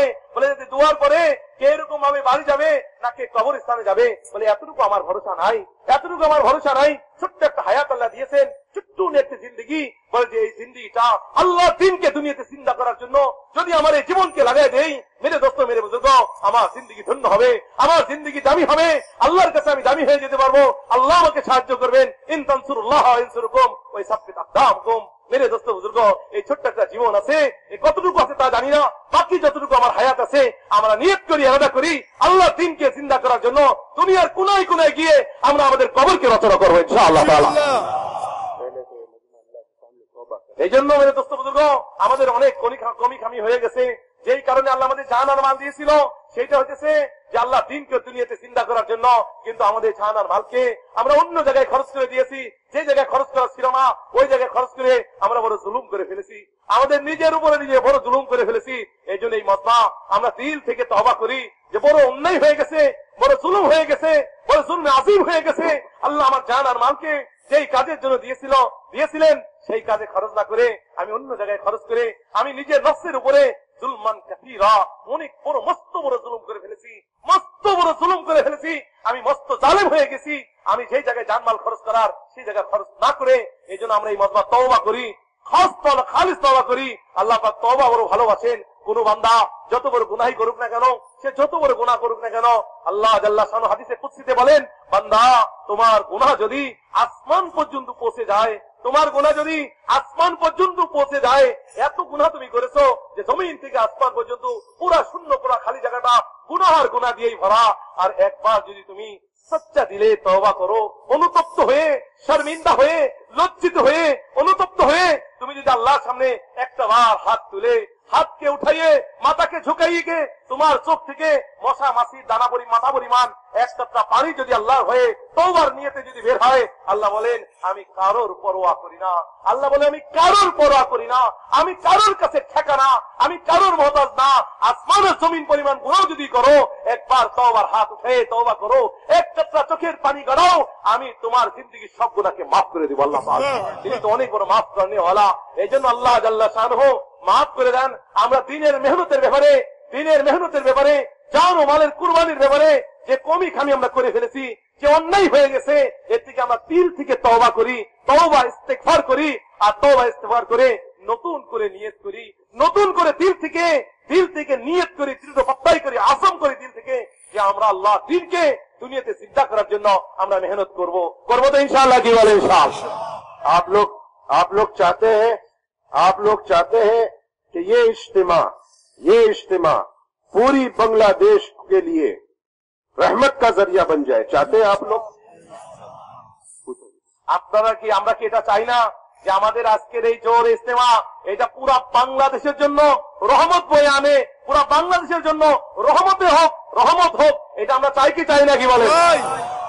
आप लोग चाहते हैं कि ये इज्तिमा पूरे आलम में अल्लाह के दीन को जिंदा करने का जरिया बन जाए। चाहते हैं? কি বলেন ভাই, আমরা চাই কিনা আমাদের এই কোরআনের এই জোরটা শুধু বাংলাদেশ দিন জিন্দা হয়ে যায় এই জন্য নয়, পুরা দুনিয়াতে আল্লাহ দিন জিন্দা হয়ে যায়। পুরা বাংলাদেশ নয়, পুরা দুনিয়াতে আল্লাহ দিন জিন্দা হয়ে যায়। এই মজমাই এর জন্য যথেষ্ট। এটা আমরা চাই কি চাই না? কি বলেন? सिर्फ चाहने से नहीं होगा, अगर आज एक फैसला कर लो, अल्लाह इस बात को कबूल कर ले, अगर आज एक फैसला करिए ये मजमा कि इस इज्तिमा से वापस घर को नहीं जाना है, इस इज्तिमा से वापस घर नहीं जाना है, इस इज्तिमा से अल्लाह तौफीक दे और मुल्कों की जमातें बनाकर पूरे आलम के मुल्कों में पहुंच जाना है। अगर आप अपनी आंखों से इंशाअल्लाह अल्लाह दिखाएगा वो दिन, अगर ये इज्तिमा वाले मुल्कों के इरादे कर ले और अल्लाह के नाम पर यही से तरतीब बना के मुल्कों की जमातें बनाकर निकाल दे, एक आदमी घर को न लौटे, तो आप अपनी आंखों से, अल्लाह की जात पर मुझे भरोसा है, अपनी आंखों से वो दिन देखोगे कि ये इज्तिमा पूरे आलम में हिदायत का जरिया बन जाए। ইনশাআল্লাহ আমরা চাই কি চাই না? কি বলেন ভাই? আল্লাহর দিন পুরা দুনিয়ার মধ্যে জিন্দা হয়ে যাক। নবীজি সাল্লাল্লাহু আলাইহি ওয়াসাল্লামের জামানায় যে দিন ছিল, সাহাবাদের জামানার দিন, পুরা দুনিয়াতে আবার সেই দিন জিন্দা হয়ে যায়। এটা আমরা চাই কি চাই না? কি বলেন? মেহমান বলতেছেন এটা শুধু চাওয়ার দ্বারাই হবে না যে হ্যাঁ আল্লাহর দিন দুনিয়াতে জিন্দা হয়ে যাক, আর আমি শুধু চাইলাম আমার হয়ে গেল, বলে তা হবে না। এর জন্য একটা মাত্র কাজ করতে হবে, ছোট্ট একটা কাজ করতে হবে। সেই কাজটা হলো এই মজমায় আমরা যাই আসছি 1, 1.5, 2 লাখ যে মজমাই আছে না আছে, বলে যে এই মজমা শুধু এতটুকু নিয়ত করি, সবই আমরা 4 মাস লাগানো মজমা, সবই আমরা পুরান সাথী 4 মাস লাগাইছি, 3 চেলা দিয়েছি। আমরা যদি আজকে একটা নিয়ত করে নেই, একটা নিয়ত করে যাই, একটা ফয়সালা যদি আমরা আজকে করি, শুধু একটা ফয়সালা করি যে এই মাঠ থেকে আমি আর বাড়ি ঘরে যাব না, এই মাঠ থেকে আমি আর বাড়ি ঘরে যাব না, 4 মাসের জামাত বানায় নেই, 5-7 মিলে এক একটা জামাত বানায়, বলছে এই জামাত গুলো আমরা আল্লাহর রাস্তায় এখন থেকে ইনশাআল্লাহ তাআলা রওনা হয়ে চলে যাবো।